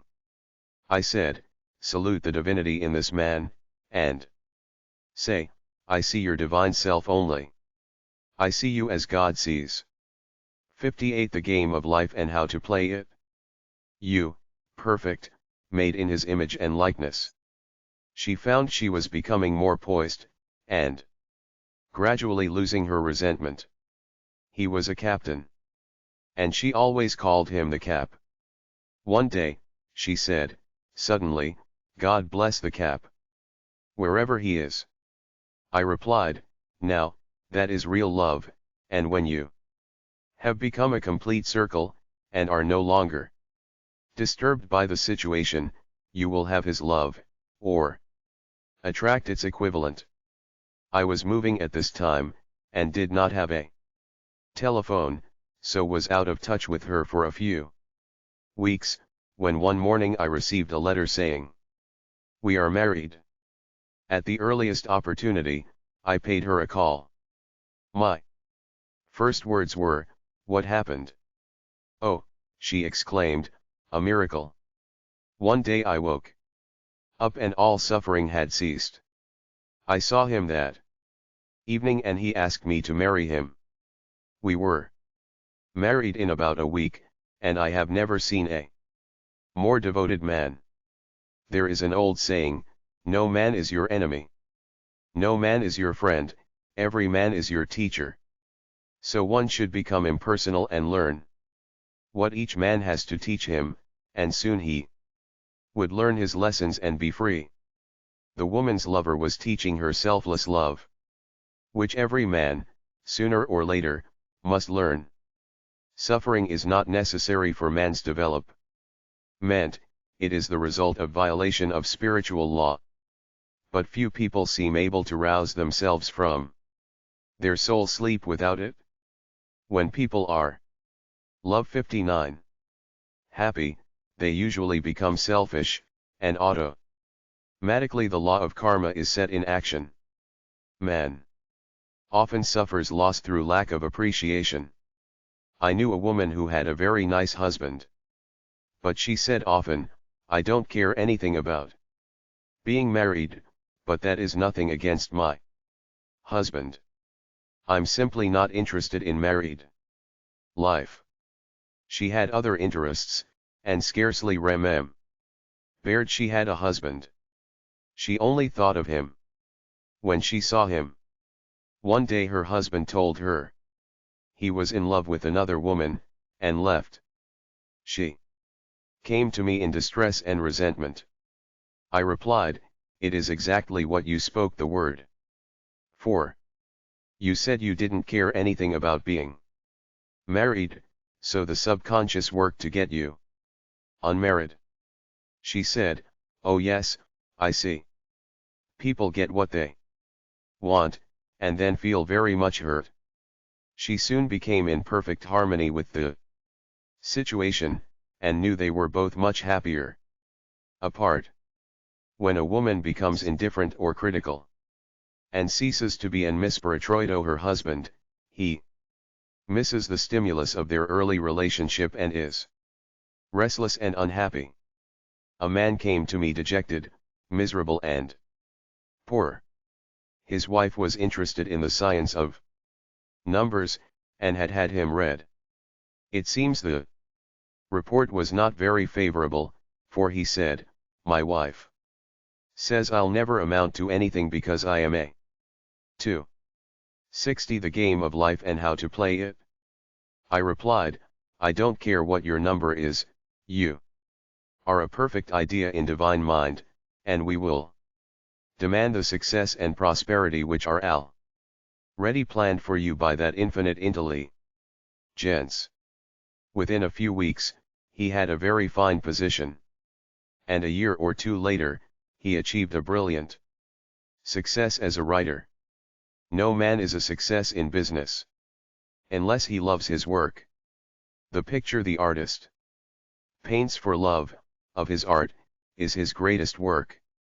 The potboiler is always something to live down. No man can attract money if he despises it. Many people are kept in poverty by saying, money means nothing to me, and I have a contempt for people who have it. This is the reason so many artists are poor. Their contempt for money separates them from it. I remember hearing one artist say of another, "He's no good as an artist, he has money in the bank." This attitude of mind, of course, separates man from his supply. He must be in harmony with a thing in order to attract it. Money is God in manifestation, as freedom from want and limitation, but it must be always kept in circulation and put to right uses. Hoarding and saving react with grim vengeance. One is does not mean that man should not have houses and lots, stocks and bonds, for the barns of the righteous man shall be full. It means man should not hoard even the principal, if an occasion arises, when money is necessary. In letting it go out fearlessly and cheerfully, he opens the way to more. Love 61. To come in, for God is man's unfailing and inexhaustible supply. This is the spiritual attitude towards money, and the great bank of the universal never fails. We see an example of hoarding in the film Production of Greed. The woman won $5,000 in a lottery, but would not spend it. She hoarded and saved, let her husband suffer and starve, and eventually she scrubbed floors for a living. She loved the money itself and put it above everything, and one night she was murdered and the money taken from her. This is an example of where love of money is the root of all evil. Money in itself is good and beneficial, but used for destructive purposes, hoarded and saved, or considered more important than love, brings disease and disaster, and the loss of the money itself. Follow the path of love, and all things are added. For God is love, and God is supply. Follow the path of selfishness and greed, and the supply vanishes, or man is separated from it. For example, I knew the case of a very rich woman, who hoarded her income. She rarely gave anything away, but bought and bought and bought things for herself. She was very fond of necklaces, and a friend once asked her how many she possessed. She replied, 67. She bought them and put them away, carefully wrapped in tissue paper. Had she used the necklaces, it would have been quite legitimate, but she was violating the law of use. Her 62. The game of life and how to play it. Closets were filled with clothes she never wore, and jewels which never saw the light. The woman's arms were gradually becoming paralyzed from holding on to things, and eventually she was considered incapable of looking after her affairs, and her wealth was handed over to others to manage. So man, in ignorance of the law, brings about his own destruction. All disease, all unhappiness, come from the violation of the law of love. Man's boomerangs of hate, resentment and criticism, come back laden with sickness and sorrow. Love seems almost a lost art. But the man with the knowledge of spiritual law knows it must be regained, for without it, he has become as sounding brass and tinkling cymbals. For example, I had a student who came to me month after month, to clean her consciousness of resentment. After a while, she arrived at the point where she resented only one woman, but that one woman kept her busy. Little by little she became poised and harmonious, and one day, all resentment was wiped out. She came in radiant, and exclaimed, "You can't understand how I feel." The woman said something to me, and instead of being furious I was loving and kind, and she apologized and was perfectly lovely to me. No one can understand the marvelous lightness I feel within. Love and goodwill are invaluable in business. For example, a woman came to me XOT Love 63 ing of her employer. She said she was cold and critical and knew she did not want her in the position. Well, I replied, salute the divinity in the woman and send her love. She said, I can't, she's a marble woman. I answered, you remember the story of the sculptor who asked for a certain piece of marble. He was asked why he wanted it, and he replied, because there is an angel in the marble, and out of it he produced a wonderful work of art. She said, very well, I'll try it. A week later she came back and said, I did what you told me to. And now the woman is very kind, and took me out in her car. People are sometimes filled with remorse for having done someone an unkindness, perhaps years ago. If the wrong cannot be righted, its effect can be neutralized by doing someone a kindness in the present. This one thing I do, forgetting those things which are behind and reaching forth unto those things which are before. Sorrow, regret and remorse tear down the cells of the body, and poison the atmosphere of the individual. A woman said to me in deep sorrow, treat me to be happy and joyous, for my sorrow makes me so irritable with the members of my family that I keep making more karma. I was asked to treat a woman who was mourning 64 the game of life and how to play it for her daughter. I denied all belief in loss and separation, and affirmed that God was the WOM and's joy, love, and peace. The woman gained her poise at once, but sent word by her son, not to treat any longer, because she was so happy, it wasn't respectable. So mortal mind loves to hang on to its griefs and regrets. I knew a woman who went about bragging of her troubles, so, of course, she always had something to brag about. The old idea was if a woman did not worry about her children, she was not a good mother. Now, we know that mother fear is responsible for many of the diseases and accidents which come into the lives of children. For fear pictures vividly the disease or situation feared, and these pictures objectify, if not neutralized. Happy is the mother who can say sincerely, that she puts her child in God's hands, and knows therefore, that he is divinely protected. For example, a woman awoke suddenly, in the night, feeling her brother was in great danger. Instead of giving in to her fears, she commenced making statements of truth, saying, man is a perfect idea in divine mind, and is always in his right place, therefore, my brother is in his right place, and is divinely protected. The next day she found that her brother had been in close proximity to an explosion in a mine, but had miraculously escaped. Love 65.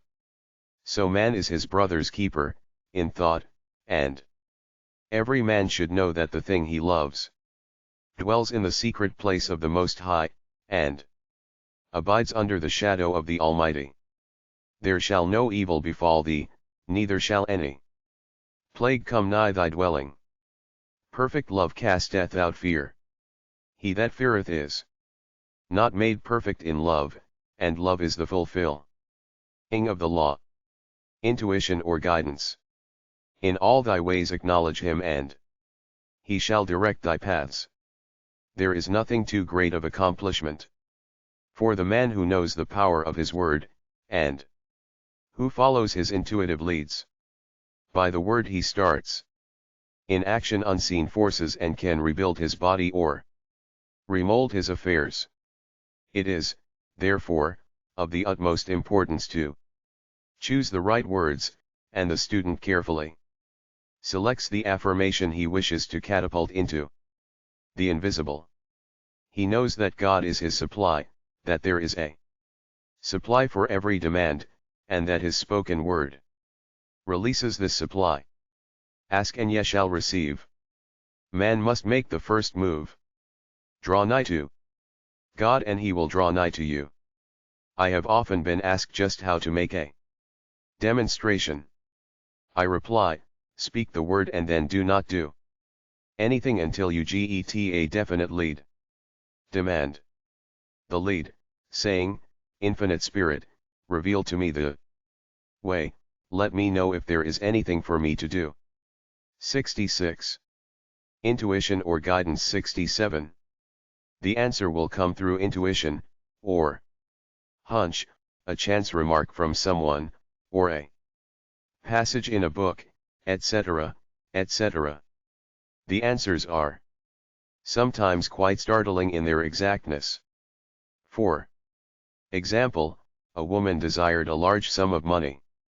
She spoke the words, Infinite Spirit, open the way for my immediate supply, let all that is mine by divine right now reach me, in great avalanches of abundance. Then she added, give me a definite lead, let me know if there is anything for me to do. The thought came quickly, give a certain friend, who had helped her spiritually, $100. She told her friend, who said, wait and get another lead, before giving it. So she waited, and that day met a woman who said to her, I gave someone $1 today, it was just as much for me, as it would be for you to give someone $100. This was indeed an unmistakable lead, so she knew she was right in giving the $100. It was a gift which proved a great investment, for shortly after that, a large sum of money came to her. In a remarkable way. Giving opens the way for receiving. In order to create activity in finances, one should give. Tithing, or giving 1/10 of one's income, is an old Jewish custom, and is sure to bring increase. Many of the richest men in this country have been tithers, and I have never known it to fail as an investment. The 10th part goes forth and returns blessed and multiplied. But the gift or tithe must be given with love and cheerfulness, for God loveth a cheerful giver. Bills should be paid cheerfully, all. 68. The game of life and how to play it. Money should be sent forth fearlessly and with a blessing. This attitude of mind makes man master of money. It is his to obey, and his spoken word then opens vast reservoirs of wealth. Man, himself, limits his supply by his limited vision. Sometimes the student has a great realization of wealth, but is afraid to act. The vision and action must go hand in hand, as in the case of the man who bought the fur-lined overcoat. A woman came to me asking me to speak the word for a position. So I demanded, Infinite Spirit, open the way for this woman's right position. Never ask for just a position, ask for the right position, the place already planned in divine mind, as it is the only one that will give satisfaction. I then gave thanks that she had already received, and that it would manifest quickly.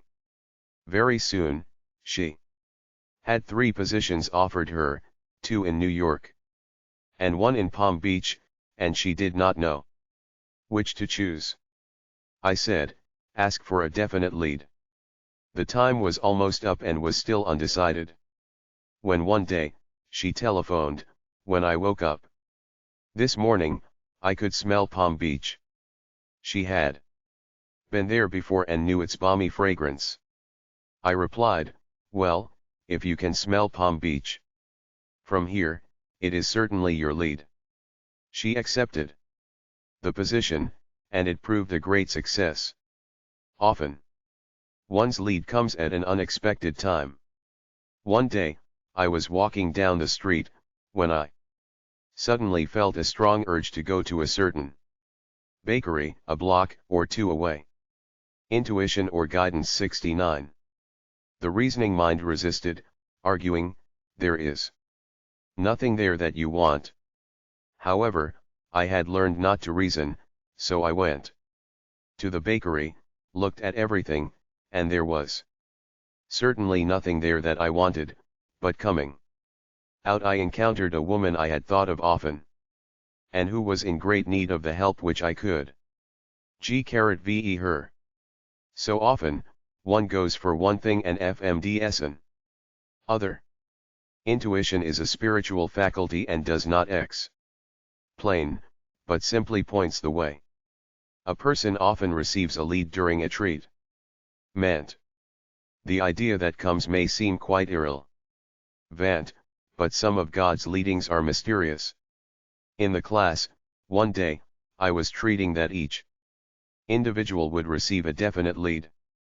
A woman came to me afterwards, and said, while you were treating, I got the hunch to take my furniture out of storage and get an apartment.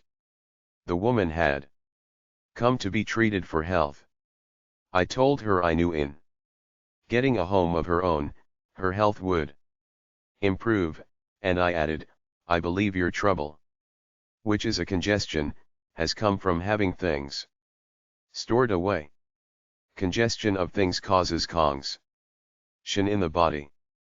You have violated the law of use, and your body is paying the penalty. So I gave thanks that divine order was established in her mind, body, and affairs. People little dream of how their affairs react on the body. There is a mental correspondence for every disease. A person might receive instantaneous healing through the realization of his body. 70. The game of life and how to play it. Being a perfect idea in divine mind, and, therefore, whole and perfect, but if he continues his destructive thinking, hoarding, hating, fearing, condemning, the disease will return. Jesus Christ knew that all sickness came from sin, but admonished the leper after the healing, to go and sin no more, lest a worse thing come upon him. So man's soul, or subconscious mind, must be washed whiter than snow, for permanent healing. And the metaphysician is always delving deep for the correspondence. Jesus Christ said, condemn not lest ye also be condemned. Judge not, lest ye be judged. Many people have attracted disease and unhappiness through condemnation of others. What man condemns in others, he attracts to himself. For example, a friend came to me in anger and distress, because her husband had deserted her for another woman. She condemned the other woman, and said continually, she knew he was a married man, and had no right to accept his attentions. I replied, stop condemning the woman, bless her, and be through with the situation, otherwise you are attracting the same thing to yourself. She was deaf to my words, and a year or two later, became deeply interested in a married man herself. Man picks up a live wire whenever he criticizes or condemns, and may expect a shock. Indecision is a stumbling block in many a path. Intuition or guidance 71. Way. In order to overcome it, make the statement repeatedly, 7am always under direct inspiration. I make right decisions, quickly. These words impress the subconscious, and soon one finds himself awake and alert, making his right moves without hesitation. I have found it Destructive to look to the psychic plane for GUID. Ants, as it is the plane of many minds and not the one mind. As man opens his mind to subjectivity, he becomes a target for destructive forces. The psychic plane is the result of man's mortal thought, and is on the plane of opposites. He may receive either good or bad messages. The science of numbers and the reading of horoscopes keep man down on the mental, or mortal, plane, for they deal only with the karmic path. I know of a man who should have been dead years ago, according to his horoscope, but he is alive and a leader of one of the biggest movements in this country for the uplift of humanity. It takes a very strong mind to neutralize a prophecy of evil. The student should declare, every false prophecy shall come to naught, every plan my Father in heaven has not planned, shall be dissolved and dissipated, the divine idea now comes to pass. However, if any good message has ever been given, one, of coming happiness, or wealth, harbor and expected, and it will manifest sooner or later. Through the law of expectancy, man's will should be used to back the universal will. I will that the will of God be done. 72. The game of life and how to play it. It is God's will to give every man, every right desire of his heart, and man's ill should be used to hold the perfect vision, without wavering. The prodigal son said, I will arise and go to my father. It is, indeed, often an effort of the will to leave the husks and swine of mortal thinking. It is so much easier, for the average person, to have fear than faith, so faith is an effort of the will. As man becomes spiritually awakened, he recognizes that any external inharmony is the correspondence of mental inharmony. If he stumbles or falls, he may know he is stumbling or falling in consciousness. One day, a student was walking along the street, condemning someone in her thoughts. She was saying, mentally, that woman is the most disagreeable woman on earth, when suddenly 3 Boy Scouts rushed around the Comer and almost knocked her over. She did not condemn the Boy Scouts, but immediately called on the law of forgiveness, and saluted the divinity in the woman. Wisdom's way are ways of pleasantness, and all her paths are peace. When one has made his demands upon the universal, he must be ready for surprises. Every thing may seem to be going wrong, when in reality, it is going right. For example, a woman was told that there was no loss in divine mind, therefore, she could not lose anything which belonged to her. Anything lost would be returned, or she would receive its equivalent. Several years previously, she had lost to the intuition or guidance 73 sand dollars. She had loaned the money to a relative during her lifetime, but the relative had died, leaving no mention of it in her will. The woman was resentful and angry, and as she had no written statement of the transaction, she never received the money, so she determined to deny the loss, and collect the $2,000 from the Bank of the Universal. She had to begin by forgiving the woman, as resentment and unforgiveness closed the doors of this wonderful bank. She made this statement, I deny loss, there is no loss in divine mind, therefore, I cannot lose the $2,000, which belong to me by divine right. As one door shuts, another door opens. She was living in an apartment house which was for sale, and in the lease was a clause, stating that if the house was sold, the tenants would be required to move out within 90 days. Suddenly, the landlord broke the leases and raised the rent. Again, injustice was on her path. Way, but this time she was undisturbed. She blessed the landlord, and said, as the rent has been raised, it means that I'll be that much richer. For God is my supply. New leases were made out for the advanced rent, but by some divine mistake, the 90 days clause had been forgotten. Soon after, the landlord had an opportunity to sell the house. On account of the mistake in the new leases, the tenants held possession for another year. The agent offered each tenant $200 if he would vacate. Several families moved. 3 remained, including the woman. A month. 74 The game of life and how to play it. Or 2 passed, and the agent again appeared.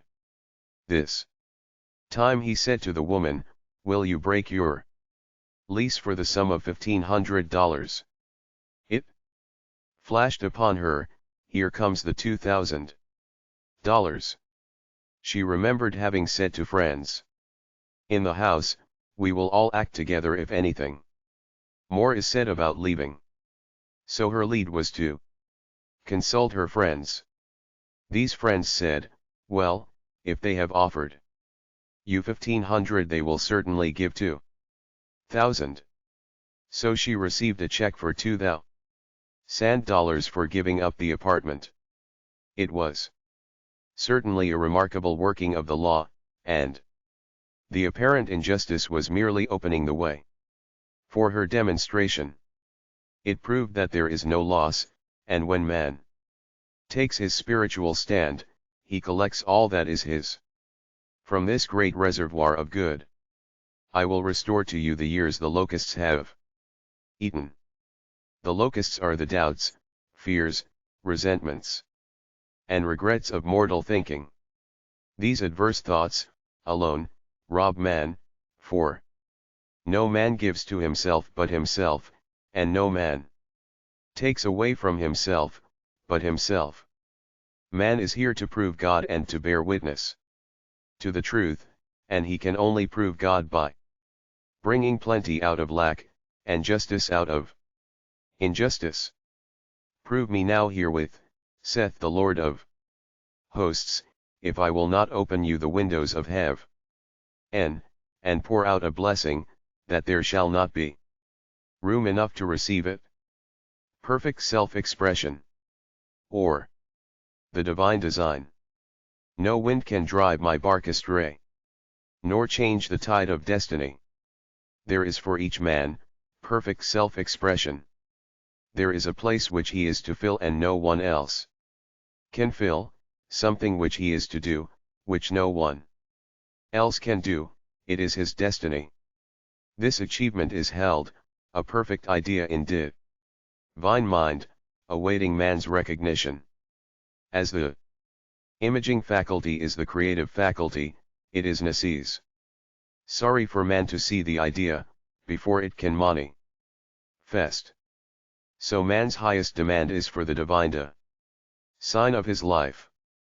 He may not have the faintest conception of what it is, for there is, possibly, some marvelous talent hidden deep within him.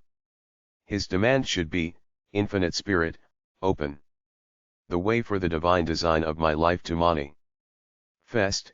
Let the genius within me now be released, let me see clearly the perfect plan. 75. 76 The game of life and how to play it. The perfect plan includes health, wealth, love, and perfect self-expression. This is the square of life, which brings perfect happiness. When one has made this demand, he may find great changes taking place in his life, for nearly every man has wandered far from the divine design. I know, in one woman's case, it was as though a cyclone had struck her affairs, but readjustments came quickly, and new and wonderful conditions took the place of old ones. Perfect self-expression will never be labor, but of such absorbing interest that it will seem almost like play. The student knows, also, as man comes into the world financed by God, the supply needed for his perfect self-expression will be at hand. Many a genius has struggled for years with the problem of supply, when his spoken word, and faith, would have released quickly the necessary funds. For example, after the class, one day, a man came to me and handed me a cent. He said, "I have just 7 cents in the world. And I'm going to give you one, for I have faith in the power of your spoken word. I want you to speak the word for my perfect self-expression and prosperity." I spoke the word, and did not see him again until a year later. He came in one day, successful and happy, with a roll of yellow bills in his pocket. He said, "Immediately after you spoke the word, I had a position offered me in a distant city, and am now demonstrating health, happiness, and supply." A woman's perfect self-expression may be in perfect self-expression or the divine design. 11. Becoming a perfect wife, a perfect mother, a perfect homemaker, and not necessarily in having a pub-HC career. Demand definite leads, and the way will be made easy and successful. One should not visualize or force a mental picture. When he demands the divine design to come into his conscious mind, he will receive flashes of inspiration, and begin to see himself making some great accomplishment. This is the picture, or idea, he must hold without wavering. The thing man seeks is seeking him. The telephone was seeking Bell. Parents should never force careers and professions upon their children. With the knowledge of spiritual truth, the divine plan could be spoken for early in childhood, or prenatally. A prenatal treatment should be, let the God in this child have perfect expression, let the divine design of his mind, body, and affairs be made manifest throughout his life, throughout eternity. God's will he done, not man's. God's pattern, not man's pattern, is the command we find running through all the scriptures, and the Bible is a book dealing with the science of the mind. It is a book telling man how to release his soul, or sub. See Ideasias Mindi Tromril Sondage. The battles described are pictures of man waging war against mortal thoughts. A man's foes shall be they of his own household. Every man is Jehoshaphat, and every man is David, who slays Goliath, mortal thinking, with the little white stone, faith.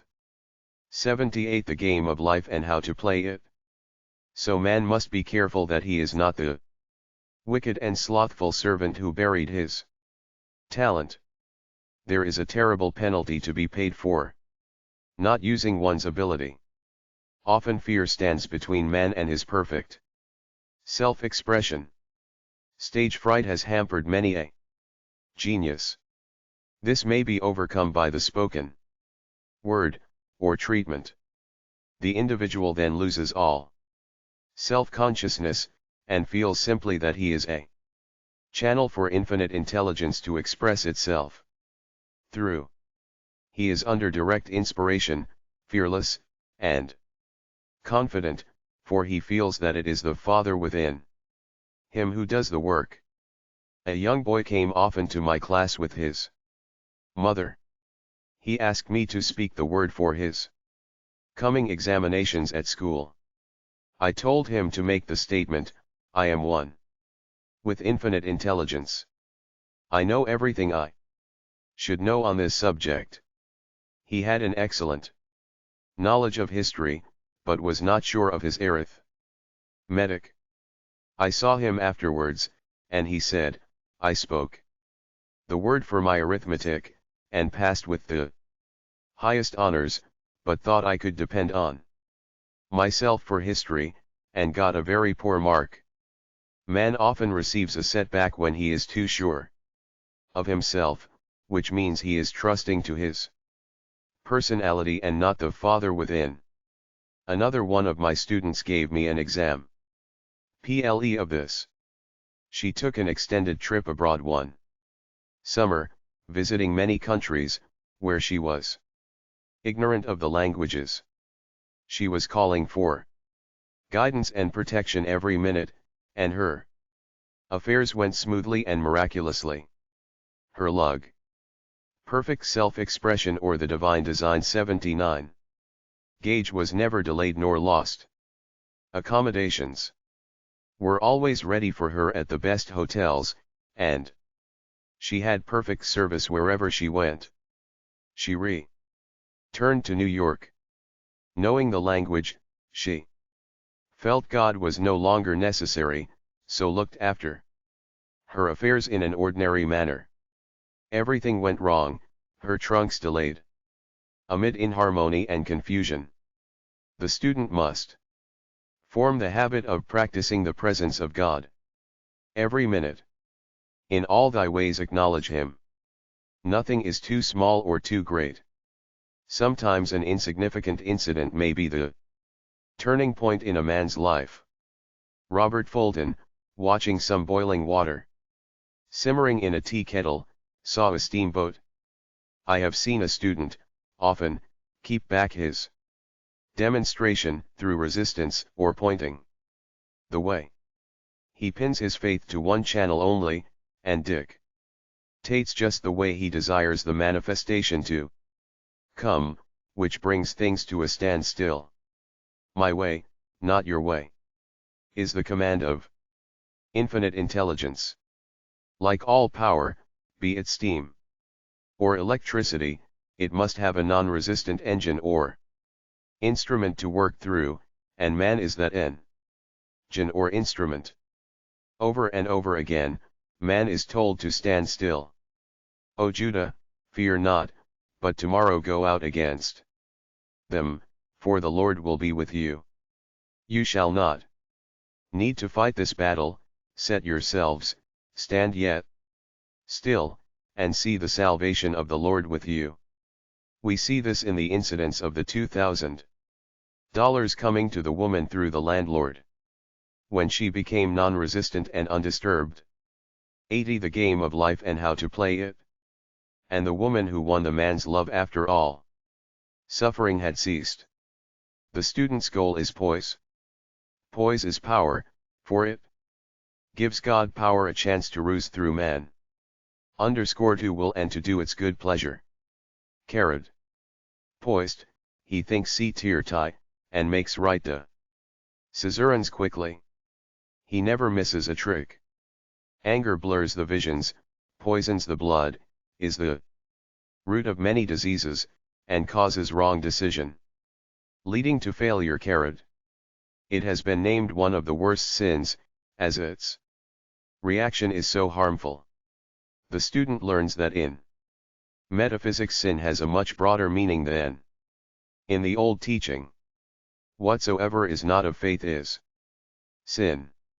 He finds that fear and worry are deadly sins. They are inverted faith, and through distorted mental pictures, bring to pass the thing he fears. His work is to drive out these enemies from the subconscious mind. When man /s fearless, he is finished. Maeterlinck says that man is God afraid. So, as we read in the previous chapters, man can only vanquish fear by walking up to the thing he is afraid of.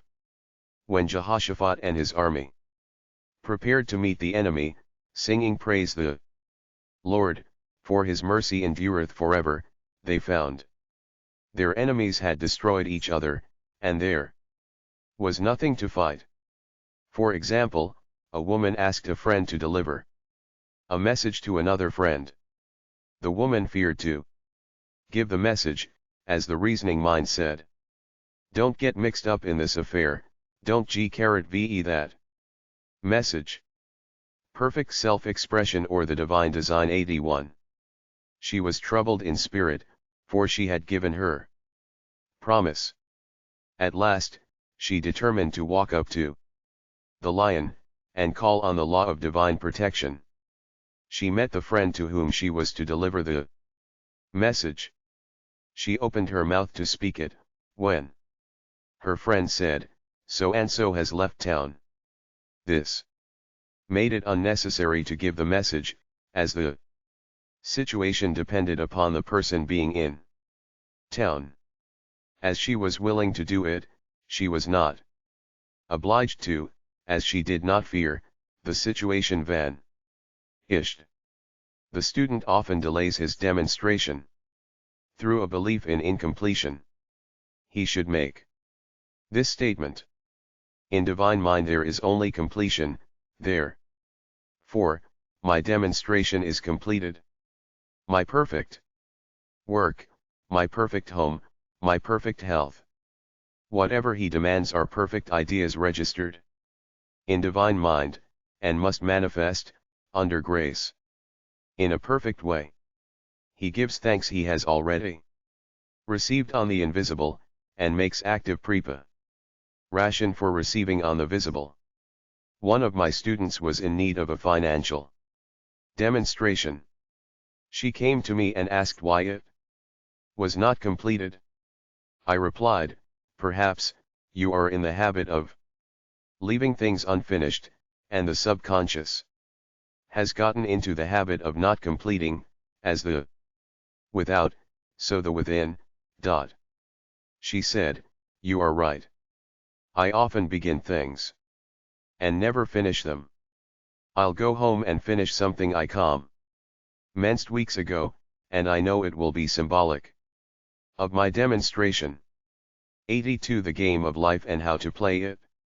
So she sewed assiduously, and the article was soon completed. Shortly after, the money came in a most curious manner. Her husband was paid his salary twice that month. He told the people of their mistake, and they sent word to keep it. When man asks, believing, he must receive, for God creates his own channels. I have been sometimes asked, suppose one has several talents, how is he to know which one to choose? Demand to be shown definitely. Say, in finite spirit, give me a definite lead, reveal to me my perfect self-expression, show me which talent I am to make use of now. I have known people to suddenly enter a new line of work, and be fully equipped, with little or no training. So make the statement, I jn/you'll equipped for the divine plan of my life, and be fearless in grasping opportunities. Some people are cheerful givers, but bad receivers. They refuse gifts through pride, or some negative reason, thereby blocking their channels, and invariably find themselves eventually with little or nothing. For example, a woman who had given away a great deal of money, had a gift offered her of several $1,000s. She refused to take it, saying she did not need it. Shortly after that, her finances were tied up, and she found herself in debt for that amount.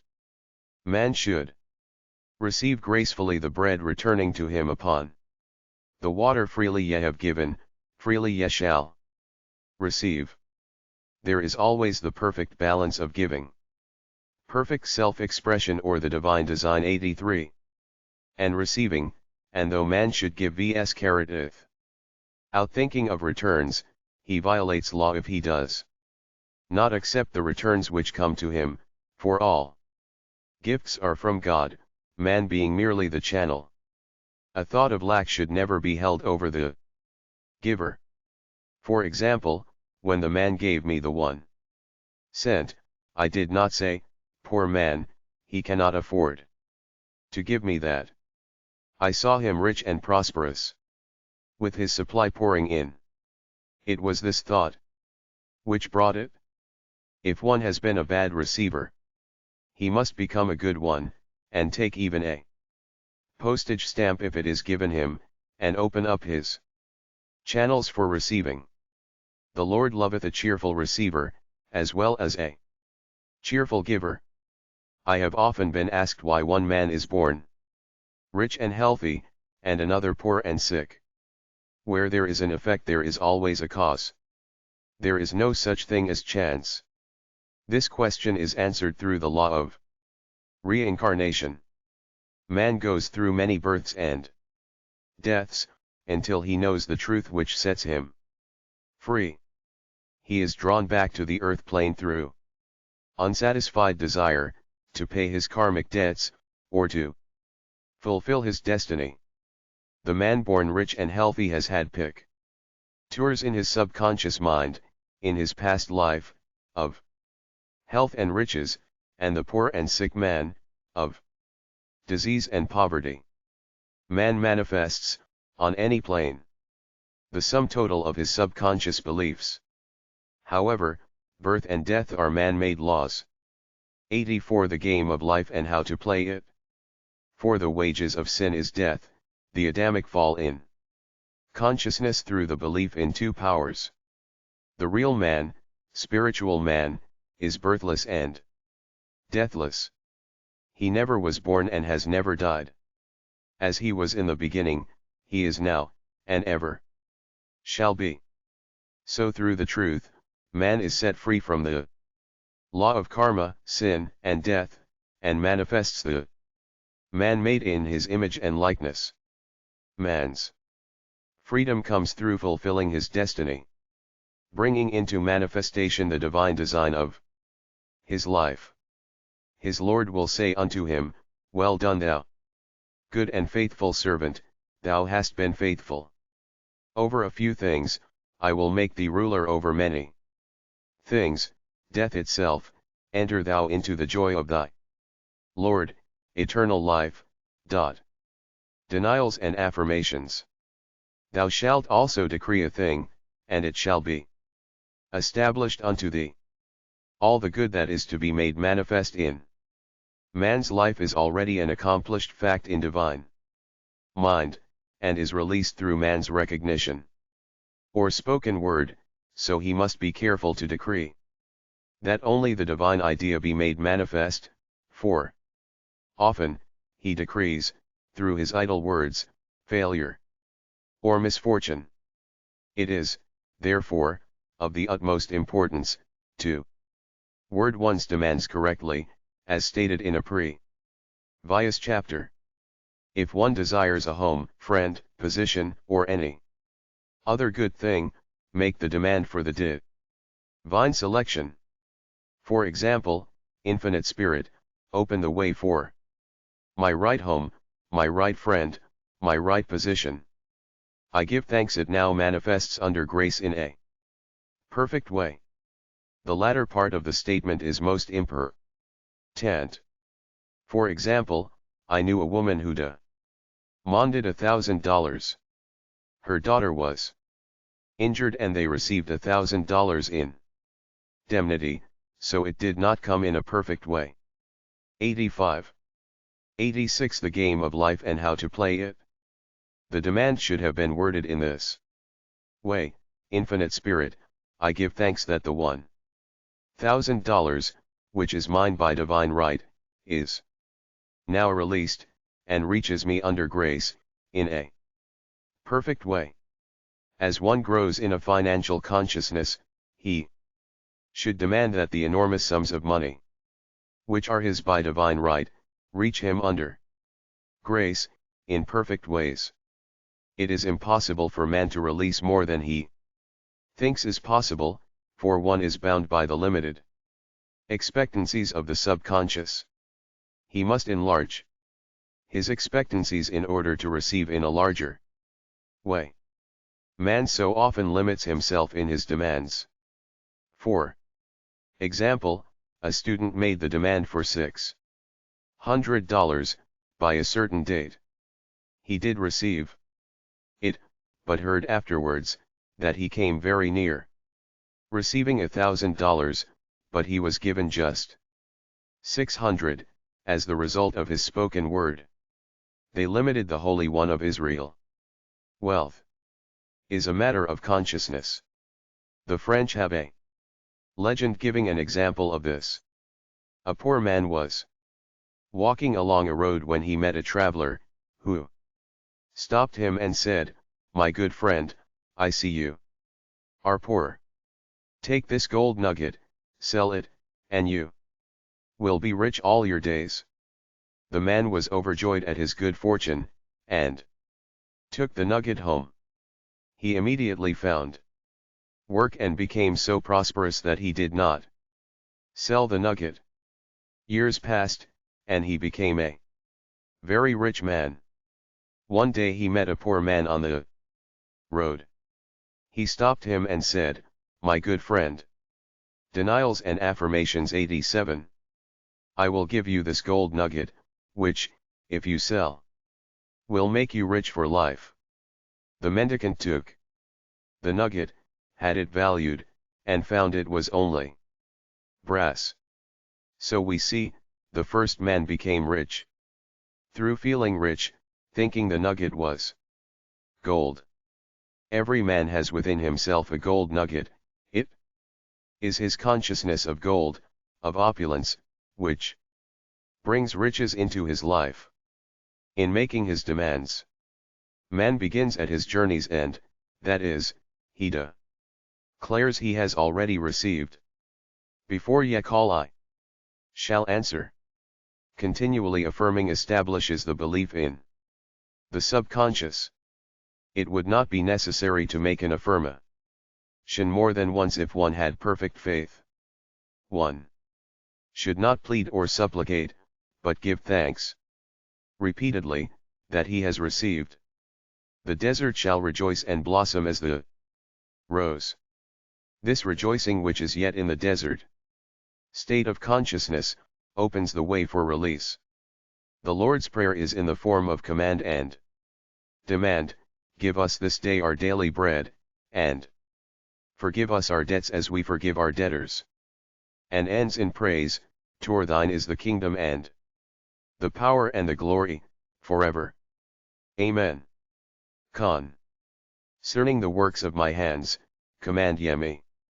So prayer is command and demand, praise and thanksgiving. The student's work is in making himself believe that with God all things are possible.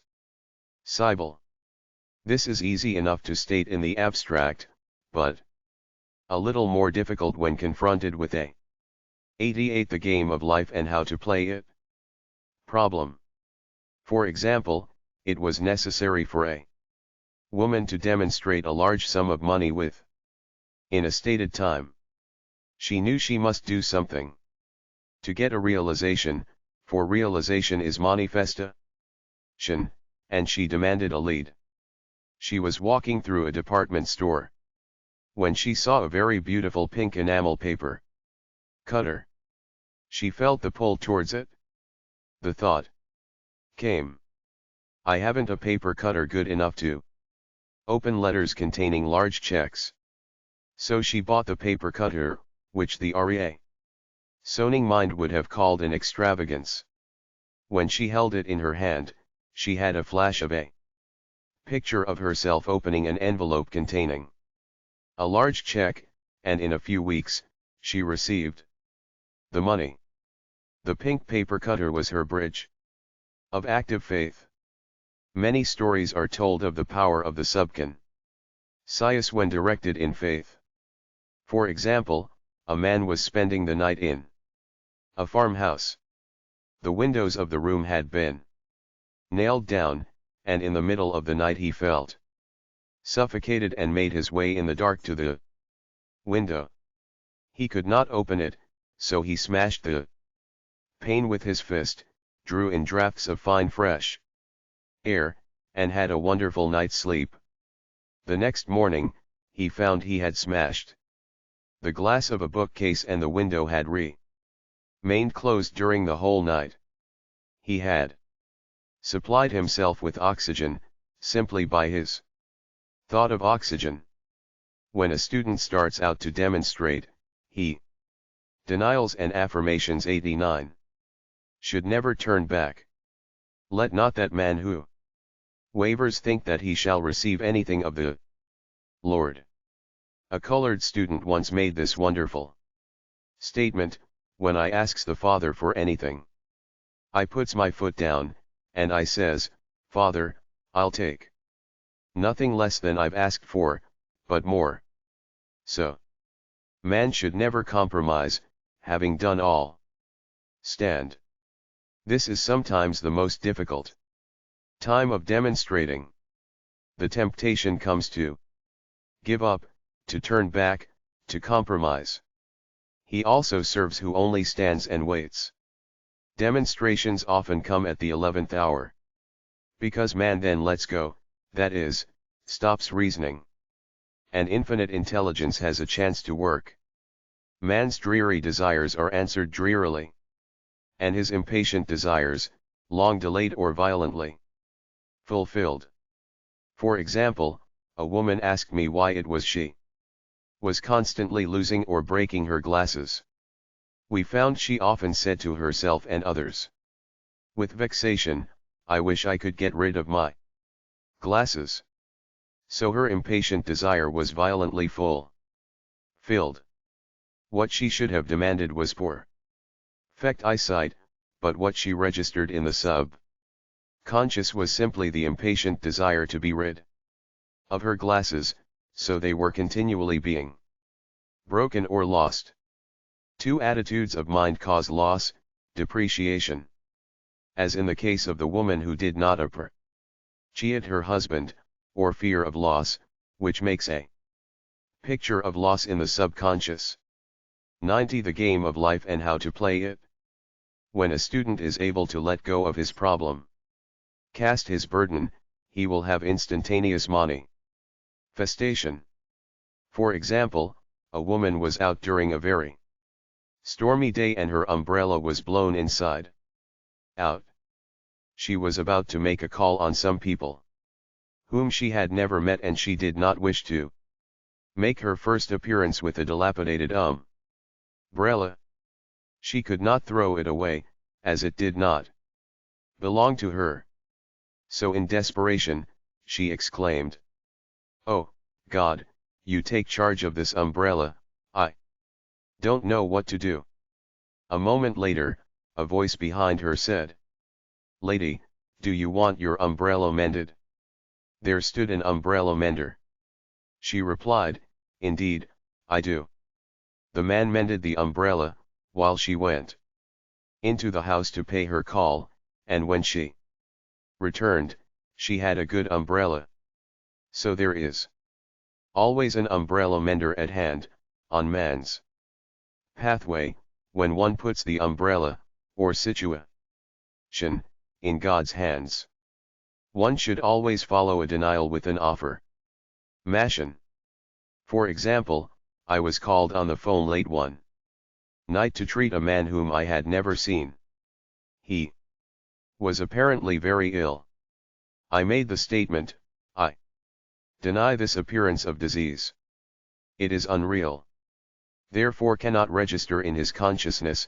This man is a perfect idea in divine mind, pure substance expressing perfection. There is no time or space, in divine mind. Therefore the word reaches instantly its destination. Denials and affirmations 91. And does not return void. I have treated patients in Europe and have found that the result was instantaneous. I am asked so often the difference between visualizing and visioning. Visualizing is a mental process governed by the reasoning or conscious mind. Visioning is a spiritual process, governed by intuition, or the superconscious mind.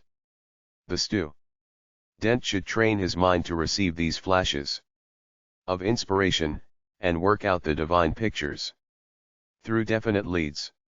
When a man can say, I desire only that which God desires for me, his false desires fade from the consciousness, and a new set of blueprints is given him by the master architect, the God within. God's plan for each man transcends the limitation of the reasoning mind, and is always the square of life, containing health, wealth, love, and perfect self-expression. Many a man is building for himself in imagination a bungalow when he should be building a palace.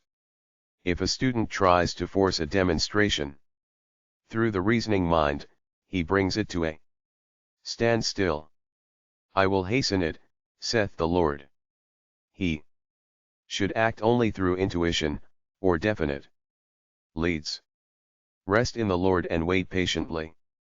Trust also in Him, and He will bring it to pass. I have seen the law work in the most astonishing manner. For example, a student stated that it was necessary for her to have $100 by the following day. It was a debt of vital importance which had to be met. I spoke the word, declaring spirit was never too late and that the supply was at hand. 92 The game of life and how to play it. That evening she phoned me of the miracle. She said that the thought came to her to go to her safe deposit box at the bank to examine some papers. She looked over the papers, and at the bottom of the box was a new $100 bill. She was astounded, and said she knew she had never put it there, for she had gone through the papers many times. It may have been a materialization, as Jesus Christ materialized the loaves and fishes. Man will reach the stage where His word is made flesh, or materialized, instantly. The fields, ripe with the harvest, will manifest immediately, as in all of the miracles of Jesus Christ. There is a tremendous power alone in the name Jesus Christ. It stands for truth made manifest. He said, "Whatsoever ye ask the Father, in my name, He will give it to you." The power of this name raises the student into the fourth dimension, where he is freed from all astral and psychic influences, and he becomes unconditioned and absolute, as God Himself is unconditioned and absolute. I have seen many healings accomplished by using the words, in the name of Jesus Christ. Christ was both person and principle, and the Christ within each man is his Redeemer and salvation.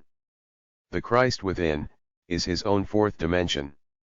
Al-Self, the man made in God's image and likeness. This is the self which has never failed, never known sickness or sorrow, was never born and has never died. It is the resurrection and the life of denials and affirmations. 93. Each man. No man cometh to the Father save by the Son, means, that God, the universal, working on the place of the particular, becomes the Christ in man, and the Holy Ghost, means God in action. So daily, man is manifesting the Trinity of Father, Son, and Holy Ghost. Man should make an art of thinking. The master thinker is an artist and is careful to paint only the divine designs upon the canvas of his mind. And he paints these pictures with masterly strokes of powder and decision, having perfect faith that there is no POV to mar their perfection, and that they shall manifest in his life the ideal made real. All power is given man, through right thinking, to bring his heaven upon his earth, and this is the goal of the game of life. The simple rules are fearless faith, non-resistance, and love. May each reader be now freed from that thing which has held him in bondage through the ages, standing between him and his own, and know the truth which makes him free to fulfill his destiny, to bring into manifestation the divine Design of his life, health, wealth, love, and poor. Fect self-expression. Be ye transformed by the renewing of your mind. Denials and affirmations. For prosperity. God is my unfailing supply, and large sums of money come to me quickly, under grace, in poor fect ways. For right conditions. Every plan my Father in heaven has not planned, shall be dissolved and dissipated, and the divine idea now comes to pass. For right conditions. Only that which is true of God is true of me, for I and the Father are one. For faith. As I am one with God, I am one with my good. For God is both the giver and the gift. I cannot separate the giver from the gift. For right conditions. Divine love now dissolves and dissipates every wrong condition in my mind, body, and affairs. Divine love is the most powerful chemical in the universe, and dissolves everything which is not of itself. For health. Divine love floods my consciousness with health, and every cell in my body is filled with light. 94. For the eyesight. My eyes are God's eyes, I see with the eyes of Spirit. I see clearly the open way, there are no obstacles on my pathway. I see clearly the perfect plan. For guidance. I am divinely sensitive to my intuitive leads, and give instant obedience to thy will. For the hearing. My ears are God's ears, I hear with the ears of Spirit. I am non-resistant and am willing to be led. I hear glad tidings of great joy. For right work. Have a perfect work. In a perfect way. I give a perfect service. For perfect pay. For freedom from all bondage. Cast this burden on the Christ within, and I go free. 95.